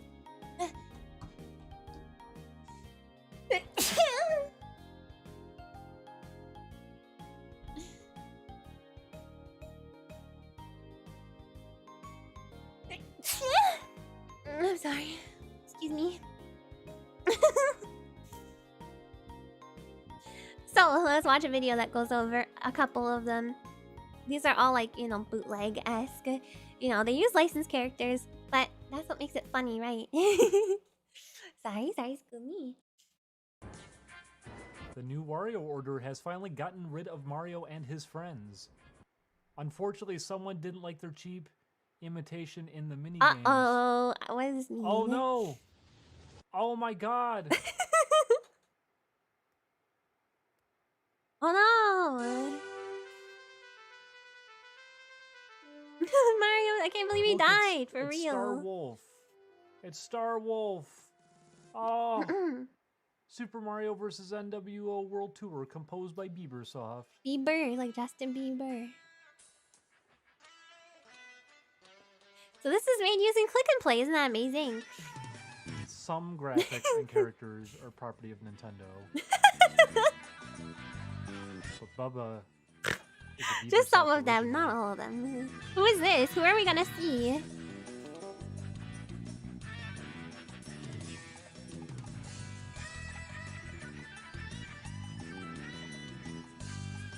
I never knew I wanted Ami watching Ding Dong. I never knew what this was until today. I was doing research for these games. I don't know who Ding Dong is. In this picture, he's not in Biebersoft. Who? Who are you? Okay, let's see the game. Here's a racing game.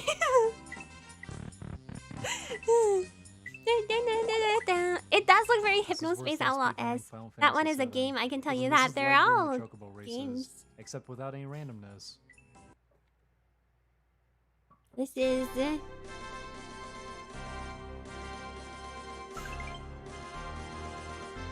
This is... What's happening? What a game. That was not worth the build-up, I know. It's like... Okay, guys. We only gotta It's win like, I guess 18 it's more meant to be like times. Mario Kart. Oh wait, something... It's filling up slowly. I have no idea what this game is. Anyway, there's way more of them. Oh, you see that guy's desktop. That was a There's pretty this good ode to one. Zelda. No, show me. But you know, I think... That was a pretty good ode to Zelda. Come on. God, it's so hard to skip through these videos in presentations. There we go. Hyrule Field. Uh-oh. There's water up there. Oh my god, I want to make a Need to game go like this. here. That's just, Oh, look at that's these just me. I horses. took screenshots with myself and The target to receive a prize. took screenshots of myself and just make But I them don't have into a like thing a to shoot sprite it with. set. I want to make animation. Oh my god, I want to make a game with this.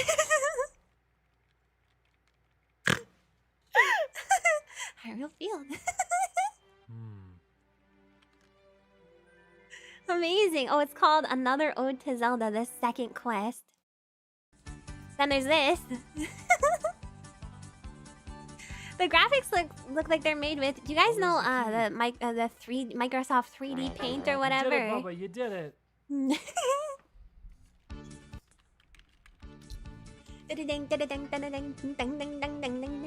So this looks very sophisticated. It looks 3D, but I don't think it's actually 3D. Hi, Abraham. No, I don't want to make like a visual novel of myself using screenshots. I want to make like a... Clearly we have to go this way. Like what the guy did with the Zelda game. Like, oh! Oh, we can't go to No, Pennsylvania yet. I'm not watching Poopsylvania, I'm sorry. I refuse to watch the Poopsylvania portion of this video. Why not? Because You guys really want to see it? Well, I don't think it's actually gonna happen. I think he does get into it later, though. I don't want to.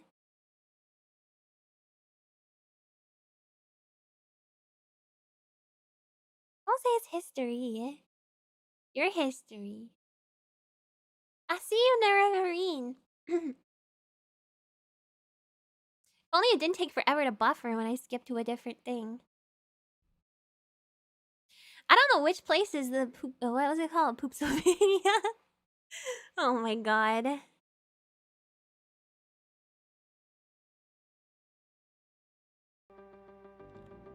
This must be it, right? Because this sounds like All this stuff is Castlevania. what kept me interested in games for so long too. It wasn't just about playing games, even though I really liked playing games all the time when I was younger. Getting to Well-wiped sort of have woods. this I don't know. I community feel like aspect. all of the levels have Oh, poop I fell out names. of level again. Dr. Butchin. Bada boom, bada bing. Well, it says I got 0. It says I didn't do anything in this one. I thought I did. This is so, I feel like it's so non-linear. I want to see the... Oops. Oh no!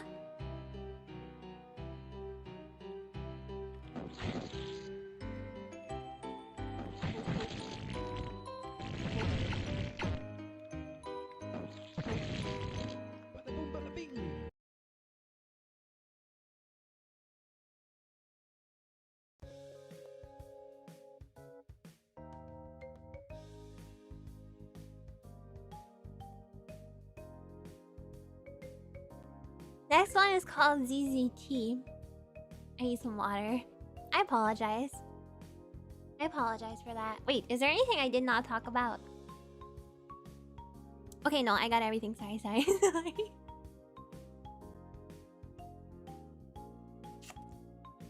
I'm so sorry. Okay. ZZT. This is the finale, you guys. This is the last one we're gonna talk about, but it's a doozy, and it's super freaking cool. And I want to try it myself, and you will understand why as soon as I show you all the cool stuff. Stop. See you, heart boy. Thank you for coming. Stop, everybody. Forget about the Poopsylvania, okay? So, of the things I researched today, this is by far the most interesting. Stop! I was so deeply involved in the ZZT community back in the day, as my name betrays. Sarge ZT. I wonder if you know about any of these things I'm gonna be showing then. That's so cool. Welcome. I'm glad you came by. So, it's the most interesting, and not necessarily because of how it works or how the games are made, although that is pretty interesting.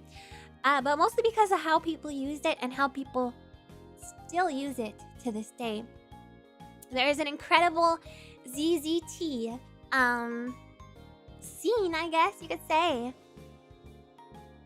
Yeah, a scene that goes on to this day. People creating... Well, I'm gonna get ahead of myself, so I'm not gonna do that. I will explain that in a bit, but... it's a text mode game and game editor from 1991. And this is by Tim Sweeney, who went on to found Epic Games. You're on a ZZT Discord? Have you made a ZZT game? We should have... Oh my god. We should have not like a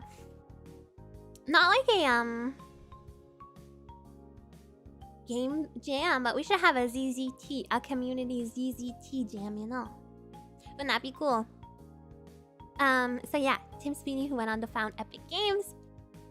It has its own editor and its own scripting language, which is apparently very, very, very beginner friendly. And many of the games or worlds, as they call them, are made by young teens or people under 10 years old. This is according to a site I went to, the ZZT Museum. Fortnite is a sequel to ZZT. Don't say that. Don't say that. Okay. So, people still use it. Like I said, to this day, there's a very big community, as evidenced by a game I found called Tilklung. Okay? And Pilklung is you kind of, you're in a submarine. And you're on another planet and you're going through a sea of pilk. Oh. Oh. So, the fact... the ZZT scene is still somewhat strong to this day. And there is a website called Museum of ZZT, which I was checking out. And that's where I found a lot of these really cool games. If you go there, they have, you know, games you can download that were made with ZZT. There's reviews and overviews of different games and articles about different games. Very, very cool. I find it excellent how, you know, how prevalent this software has remained, I guess. And there's even third-party apps nowadays that make this software a little bit easier to use because, of course, because it came out in 91, you know, it's a little clunky at the time. So this is super, super cool. Oh, and also there's stuff to, you know, make it so that it's playable on modern PCs. Sorry, I'm all stuffed up now after my sneezums. I used to make ZZT stuff in the late 90s, early 2000s. It's amazing to think that people are still working with it. Yeah, you gotta check out this site, Museum of ZZT. It's insane. These people are so freaking creative. So now, I want to try this. I would really, really like to try it. So, in ZZT, you're not really creating a game, I guess. This is how it's described, but rather a world. Hi, Spanner. But you're creating a world on the kind of existing game engine, I guess. Yeah. And you have the ability to like lay down different assets and objects, and then the scripting it uses is what they call ZZTOOP, which stands for object. I know what it stood for, now I forget. Object-oriented programming. That's it. ZZT object-oriented programming to program the items and objects. Thank you guys. I got it on myself before you guys said. ZZT. Hi. Cool, right? Very cool. I'm proud of myself. I remembered. So yeah, it's entirely in text mode. And so instead of having like graphics, well, I mean, I guess it has graphics because it has graphical representations of stuff, but instead of having like you know, sprites and tile sets and stuff like that, it's all done with, you know, ASCII, I guess, technically.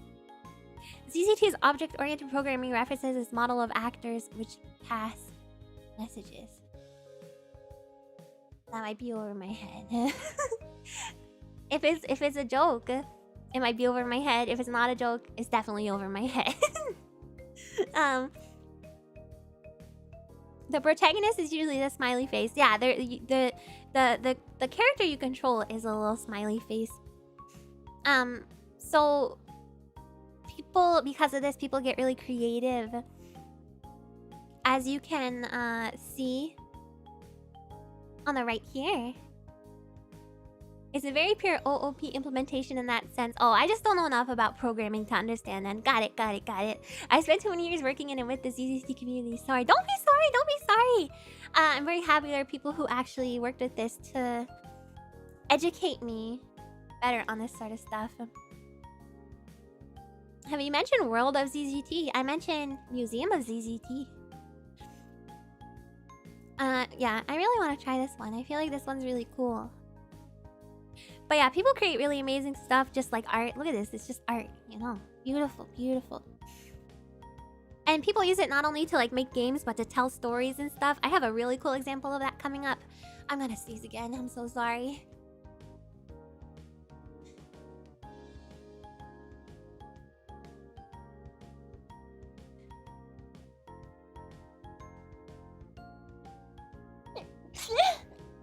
I'm so sorry. Excuse me. So yes, the ZZTOOP, as it's called, is fairly simple. There's a list of commands you can use. You have the ability to put in text boxes, and there's if and then flags, and presumably a way to create and edit music, although I wasn't able to find any information on how to do that, although I did look through the manual. Or an unofficial manual anyway, but I'm sure there's tutorials around. So first thing I'm gonna show you guys is one thing that I saw that was pretty impressive in terms of games. So basically the how ZZT works is it's a way to make like a, you know, kind of platforming game, I guess. Or not even platforming, it's like top down. You're the little smiley face guy and you can move around and, you know, interact with stuff and, you know, do puzzles and stuff like that. It's very, very simple, but people get really creative with it and use it in lots of different ways. So the one that I highlighted from this one, this Zelda game, is the Adventure of Link 2 is what it's called. The music is extremely charming, and then also there's a little fishing mini game that I thought was really cool how they did it. It's a 50s American fast food place simulator of sorts. Oh, Burger Joint! Burger Joint! Oh, I'll have to check it out. I was trying to find, like... Basically, I looked at the Museum of ZZT site, and I tried to find ones that are good examples of doing something kind of different with it. You know, that's not just a standard dude walking around thing. But there's a lot on that site. There's a lot. And then Doom, because Doom is on everything. Although it doesn't really look anything like Doom, but you guys will see. Okay, check this out. Oh, and also you have to hear the simplified Zelda music. It's so cute.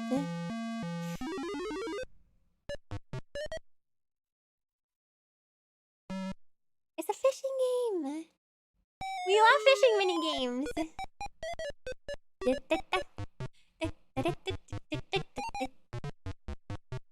So look, you put the freaking fishing hook in the water and there's a fishy and he comes along and you can catch it. I was so impressed by this. I have no idea how hard this would be to implement in ZZT, but now listen, it's the village music. Aww.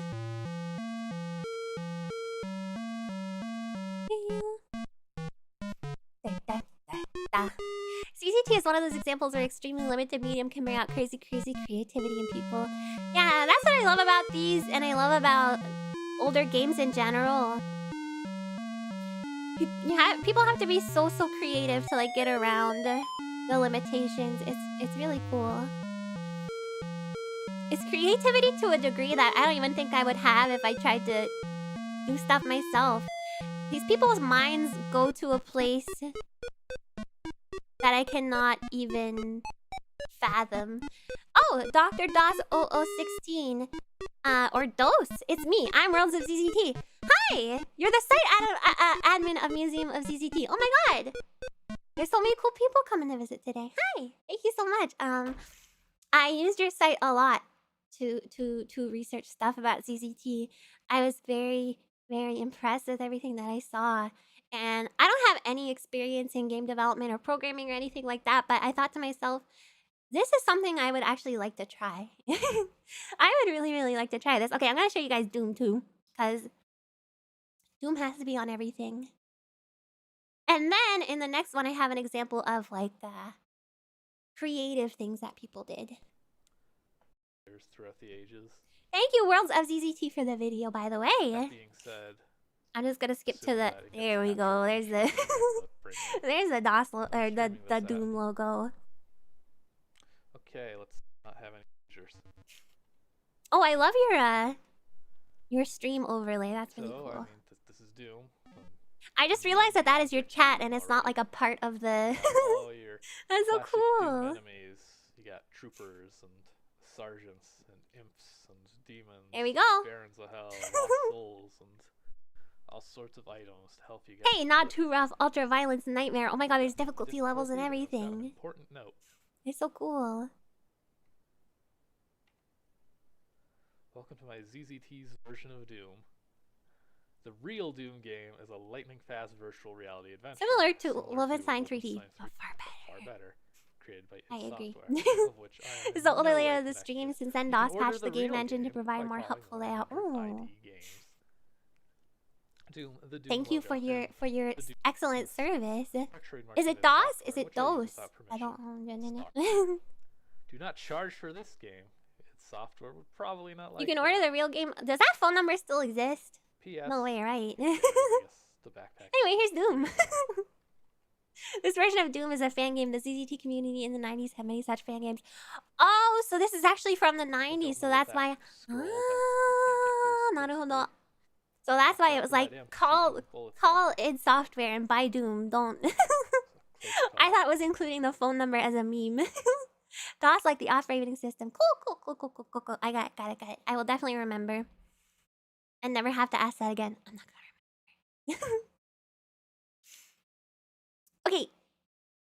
I want to show you guys this. This is super cool. It's a music video made in ZZT. So it's like, there's lyrics at the bottom.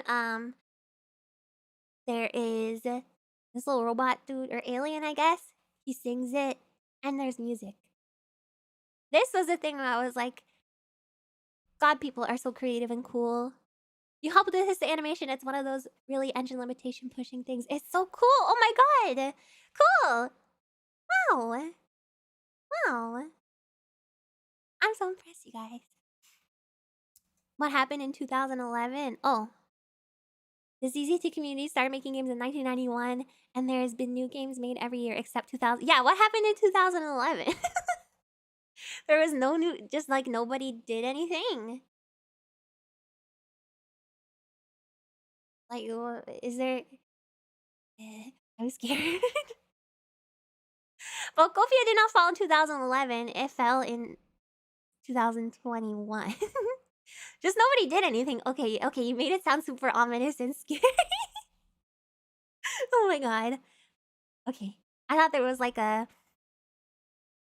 I don't know. There was like a boycott or something. Okay, let's listen to this. It's so cool. Play with me.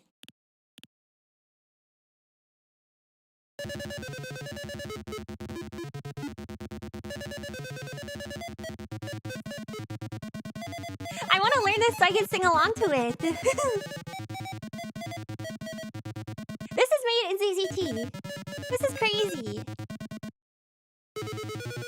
This is incredible.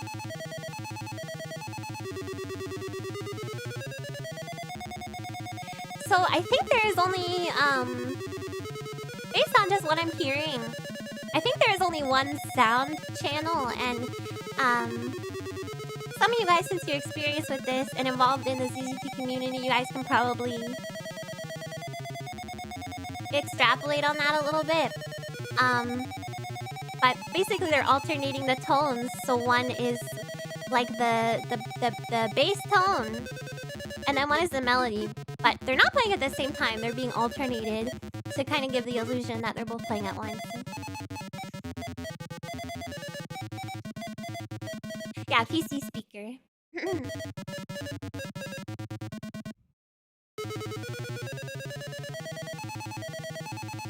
I love this one! So is this an alien or is it a robot? I love aliens. I thought it was an alien because it's in space. Oh! Except his iron heart, you guys!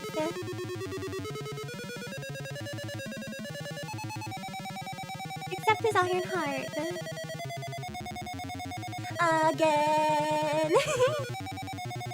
Oh, this is so precious. I love this so much. No spoilers, please play the game, it's free. Yes, so I mentioned that, or I didn't mention that, but I saw it in the description that this was actually created for a game that you can play. It's in the description, I will grab it once the video's over and post it for you guys. Actually, I can grab it right now while the video is playing.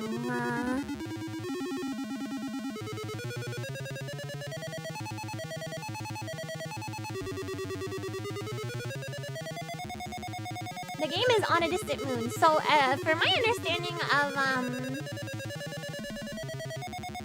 On a Distant Moon, the entire game is not created in ZZT, is it? It's just this portion, this music video. I'm grabbing the link right now. Oh, it is created entirely in ZZT. Oh, that's so cool! You should play some of these on stream. I'm definitely going to play some of these on stream. Oh, it's so cute. I love that one so much. Oh my god, it's created entirely. I thought it was just the video. That's amazing. Here, I'll post the link. Can we get this song for karaoke next time around? I was just saying I want to learn it. So that's the game. On a Distant Planet. ZZT grab bag stream. You should do it. Or are you guys interested in that? I was thinking I could maybe learn it and like, I don't know, play around with it on stream, but I feel like playing games that other people have made is gonna be way more interesting and way better. To make ZZT animations like that, every tile has to be individually programmed with instructions on how to move, change it, and when. I'm shocked they didn't hit the scripting cap. Yeah, you definitely gotta be super, super creative with this sort of thing. Definitely, you gotta have. I'm not good. I don't know about Pilklung though. I don't know about because if I play, I feel like if I play Pilklung, you guys are gonna be like, you gotta drink the pilk, and I don't want to drink the pilk. It's interesting. So yeah. The ZZT community provides game choice, editor use, etc. advice if you need any. You guys are so... Wow. There's a couple times I've had like, you know, like game developers show up in my stream chat. You guys are also kind. And like, open to having more people be a part of your community. It's so cool. That's what I love about the internet! Okay. That's what I love about the internet, and that's what I love about video games, and you know, retro video games too. I love it. Nothing's stopping you from doing both. That's true. You guys don't want to see me drink pilk because I'm gonna throw up. I will throw up if I drink pilk. It's interesting how often that happens. Yeah, I'm like, I don't know. For some reason, I'm used to. I don't know. I have an image that. These types of communities are like kind of walled off, but that's actually never the case as far as I know, as far as I've seen. Everyone is super sweet. I know nothing. I know literally nothing about game development.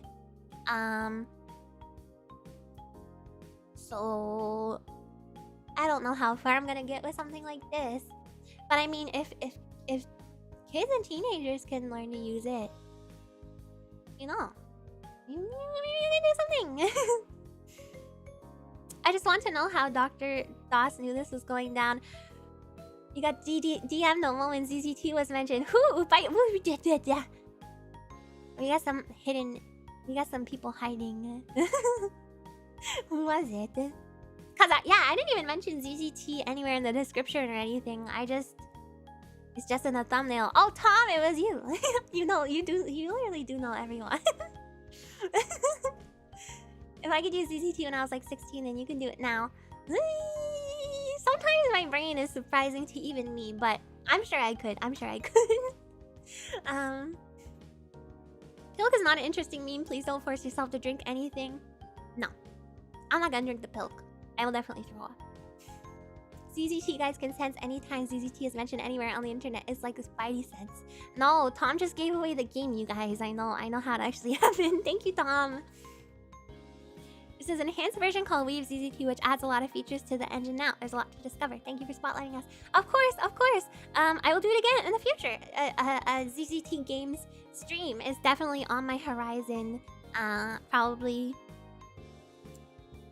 within the next month. Maybe I will. I'm going to spend a lot of time looking through the Museum of ZZT.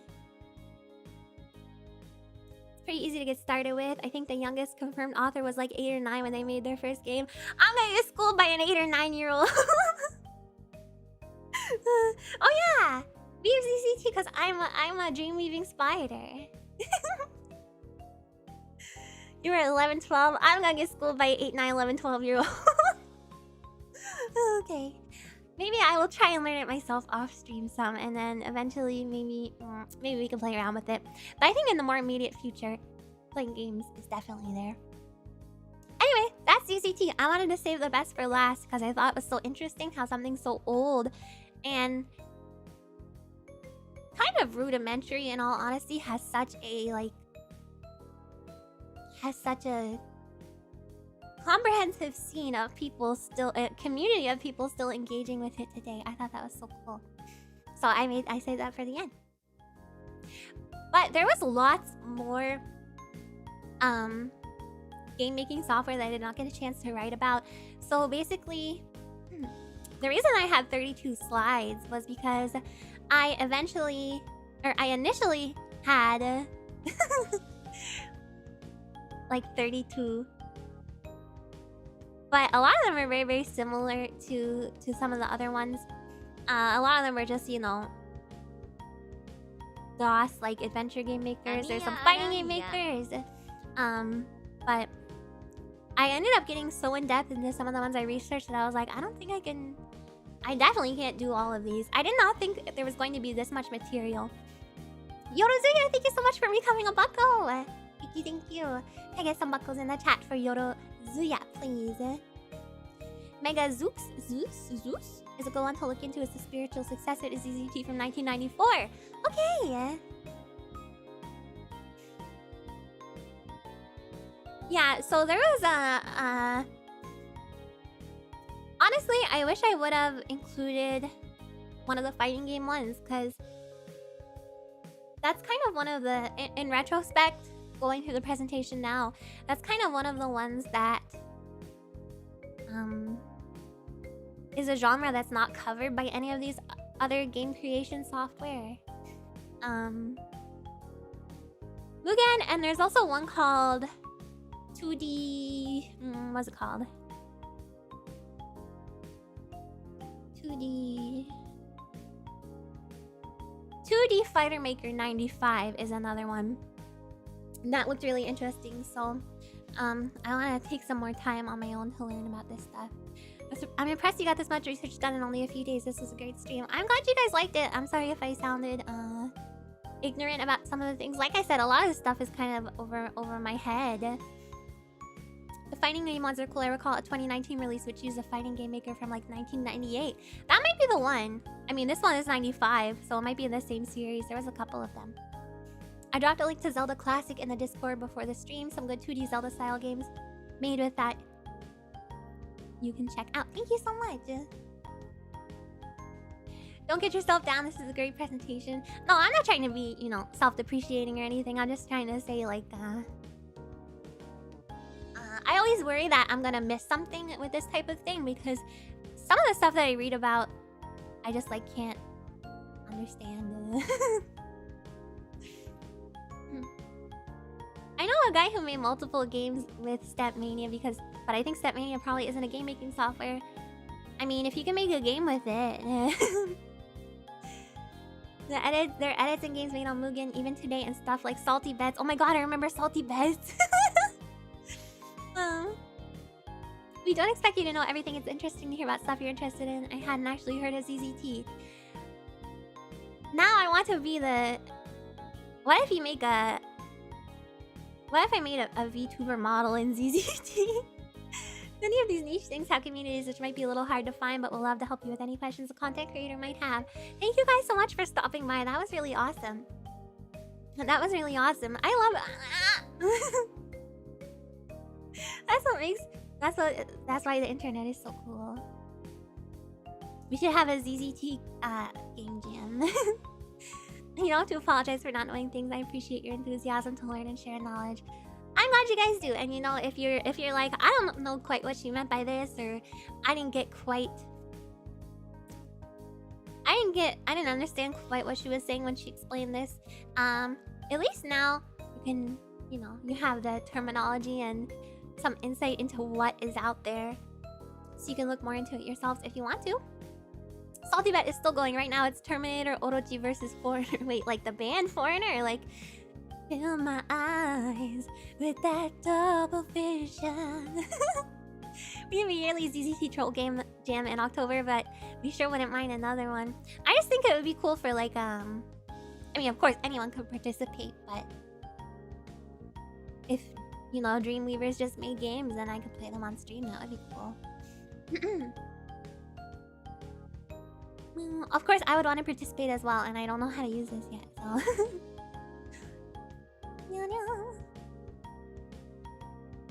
So, does anyone know, is it Foreigner the band?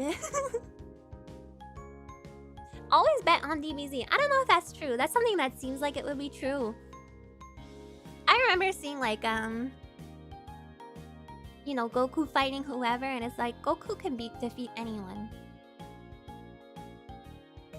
But not on Salty Bet. Not on Salty Bet. Oh my god, Zinfandel ZT. I wonder... I wonder which of these game creation softwares you're interested in. Welcome, welcome. We just finished up the presentation. Video game series from the Museum of ZZT called The Joy of ZZT, which is all about learning how to make a ZZT game. Oh, that sounds very interesting.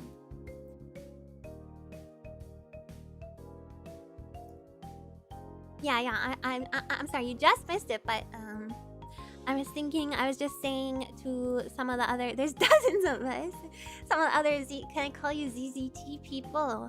I would like to just do a stream playing ZZT games in the future. You guys have no idea how surprised I was to find out that there is still a whole community. Zin Fandel is who introduced me to the ZZT Discord. My mind is being blown right now by how much of by how much of you guys just like know each other. What is happening?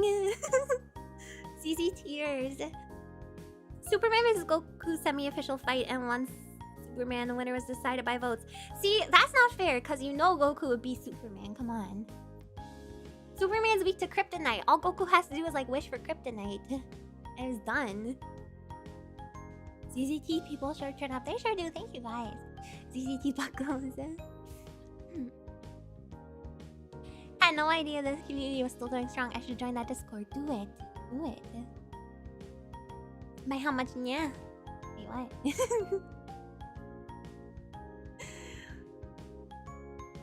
Don't mention pink kryptonite. What is pink kryptonite? Isn't that true? Is that not true? Goku's weak to loving his wife, so it's an even fight. But how's that gonna be a problem? Why would that cause a problem? Would Goku do that? Sounds like you're right. Goku probably would not. Cause you remember that time Goku like, who was it? Oh yeah, he gave freaking Cell a Senzu bean right before he was gonna fight Gohan, right? He was like, I need you to fight him at his full power, and which is pretty whack. Goku is the worst dad. Oh my god. Gems equals ZZT buckos. Oh, this is an Ami buckle. Here, let's give an Ami buckle to our ZZT community visitors. Since all you guys got one earlier. Where is it? Wait, do I not have the Ami buckle? Hold on. Did I delete it after I... Am I a dum-dum?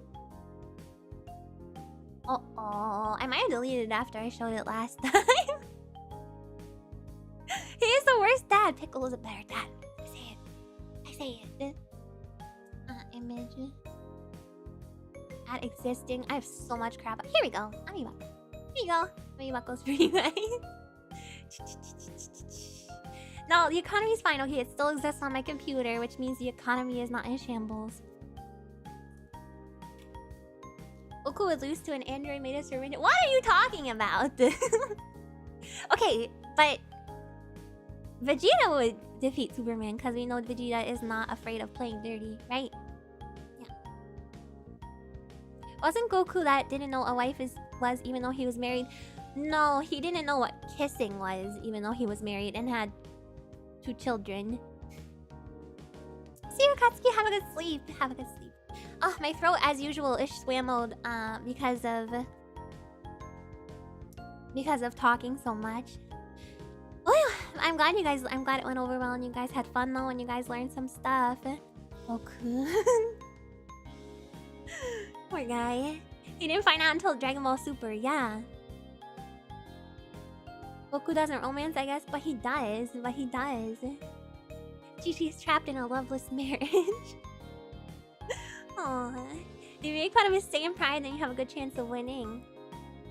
No, doesn't that just make him angrier? Pour it out for Chi-Chi. And lots of fun today, thanks. You're welcome! Goku loves fighting and eating, yes.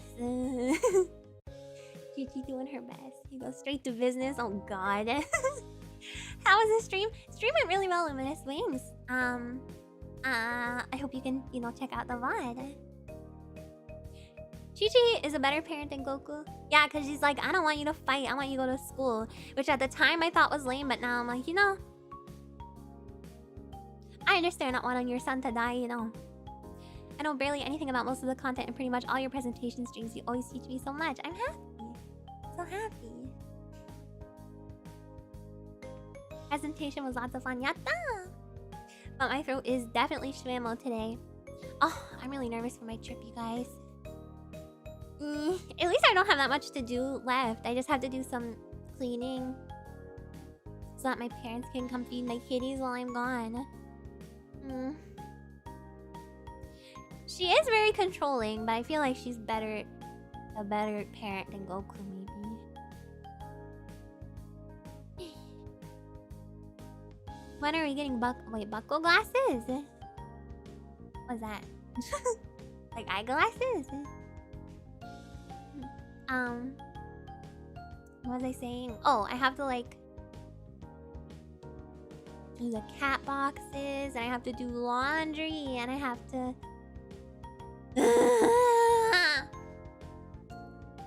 But at least I have my stuff for you guys done, so I don't have to worry about that and accidentally not having anything for you guys. I loved every presentation stream you've ever done. It's a nice mix of things I like being shown off and things completely new to me. I try and dig real deep. Real deep. I'm gonna have fun. I'm just nervous about the preparation part and then traveling. But once I'm there, I know, once I'm at my destination, I know I will have fun. But it's just the in-between stuff that I'm nervous about. Love every presentation. Nobody is an expert in everything. Presentations also about the chat interaction and people filling in the blanks. It's true, yeah. You guys always tell me a bunch of additional stuff that I never knew. So thank you for being an important part of these presentations too. Yeah. I'm glad you guys had fun. Thank you so much. I am going to rest my voice and get some cleaning done. So you are cool. You guys are cool. So I think I'm going to stop here for today. I know it's a little bit shorter than normal. Oh my god, it's almost 3 hours still. I know it's a little bit shorter than normal. But I will see you guys tomorrow for Pikmin's. And then it's gonna be a 3-day break, baby. My first 3-day break in ever? Possibly ever. So, but I will still have stuff for you guys on my regular stream time. It's gonna be uploaded. I have it scheduled, so I will still have some content for you guys, and I'll make sure and have fun, and I will keep you guys updated and all that stuff. Okay. Thank you guys very much for coming today. Thank you to all my regulars and irregulars and everyone who stopped by for the first time. Special thank you to all the cool ZZT people who showed up. That was super awesome. I loved hearing from you guys. And please check out the game on a distant moon, and check out Museum of ZZT and stuff. Super cool. Thank you very much to everyone who chats and all the lurkers and everyone who's gonna be watching the VOD and commenting on the VOD. And thank you so much to all of my Dreamweavers, Buckles, Spiderlings, and everyone who donated and joined the membership this stream. Speaking of which, Pandaman, thank you for the donation. Thank you for the stream. The presentation was a lot of fun. Thank you so much. I'm really happy to have your guys' feedback and to hear that you had fun. And I will see you tomorrow, and then I will see you Monday, okay? After that. Okay. Amiya. Oyasumiya. Bye-bye.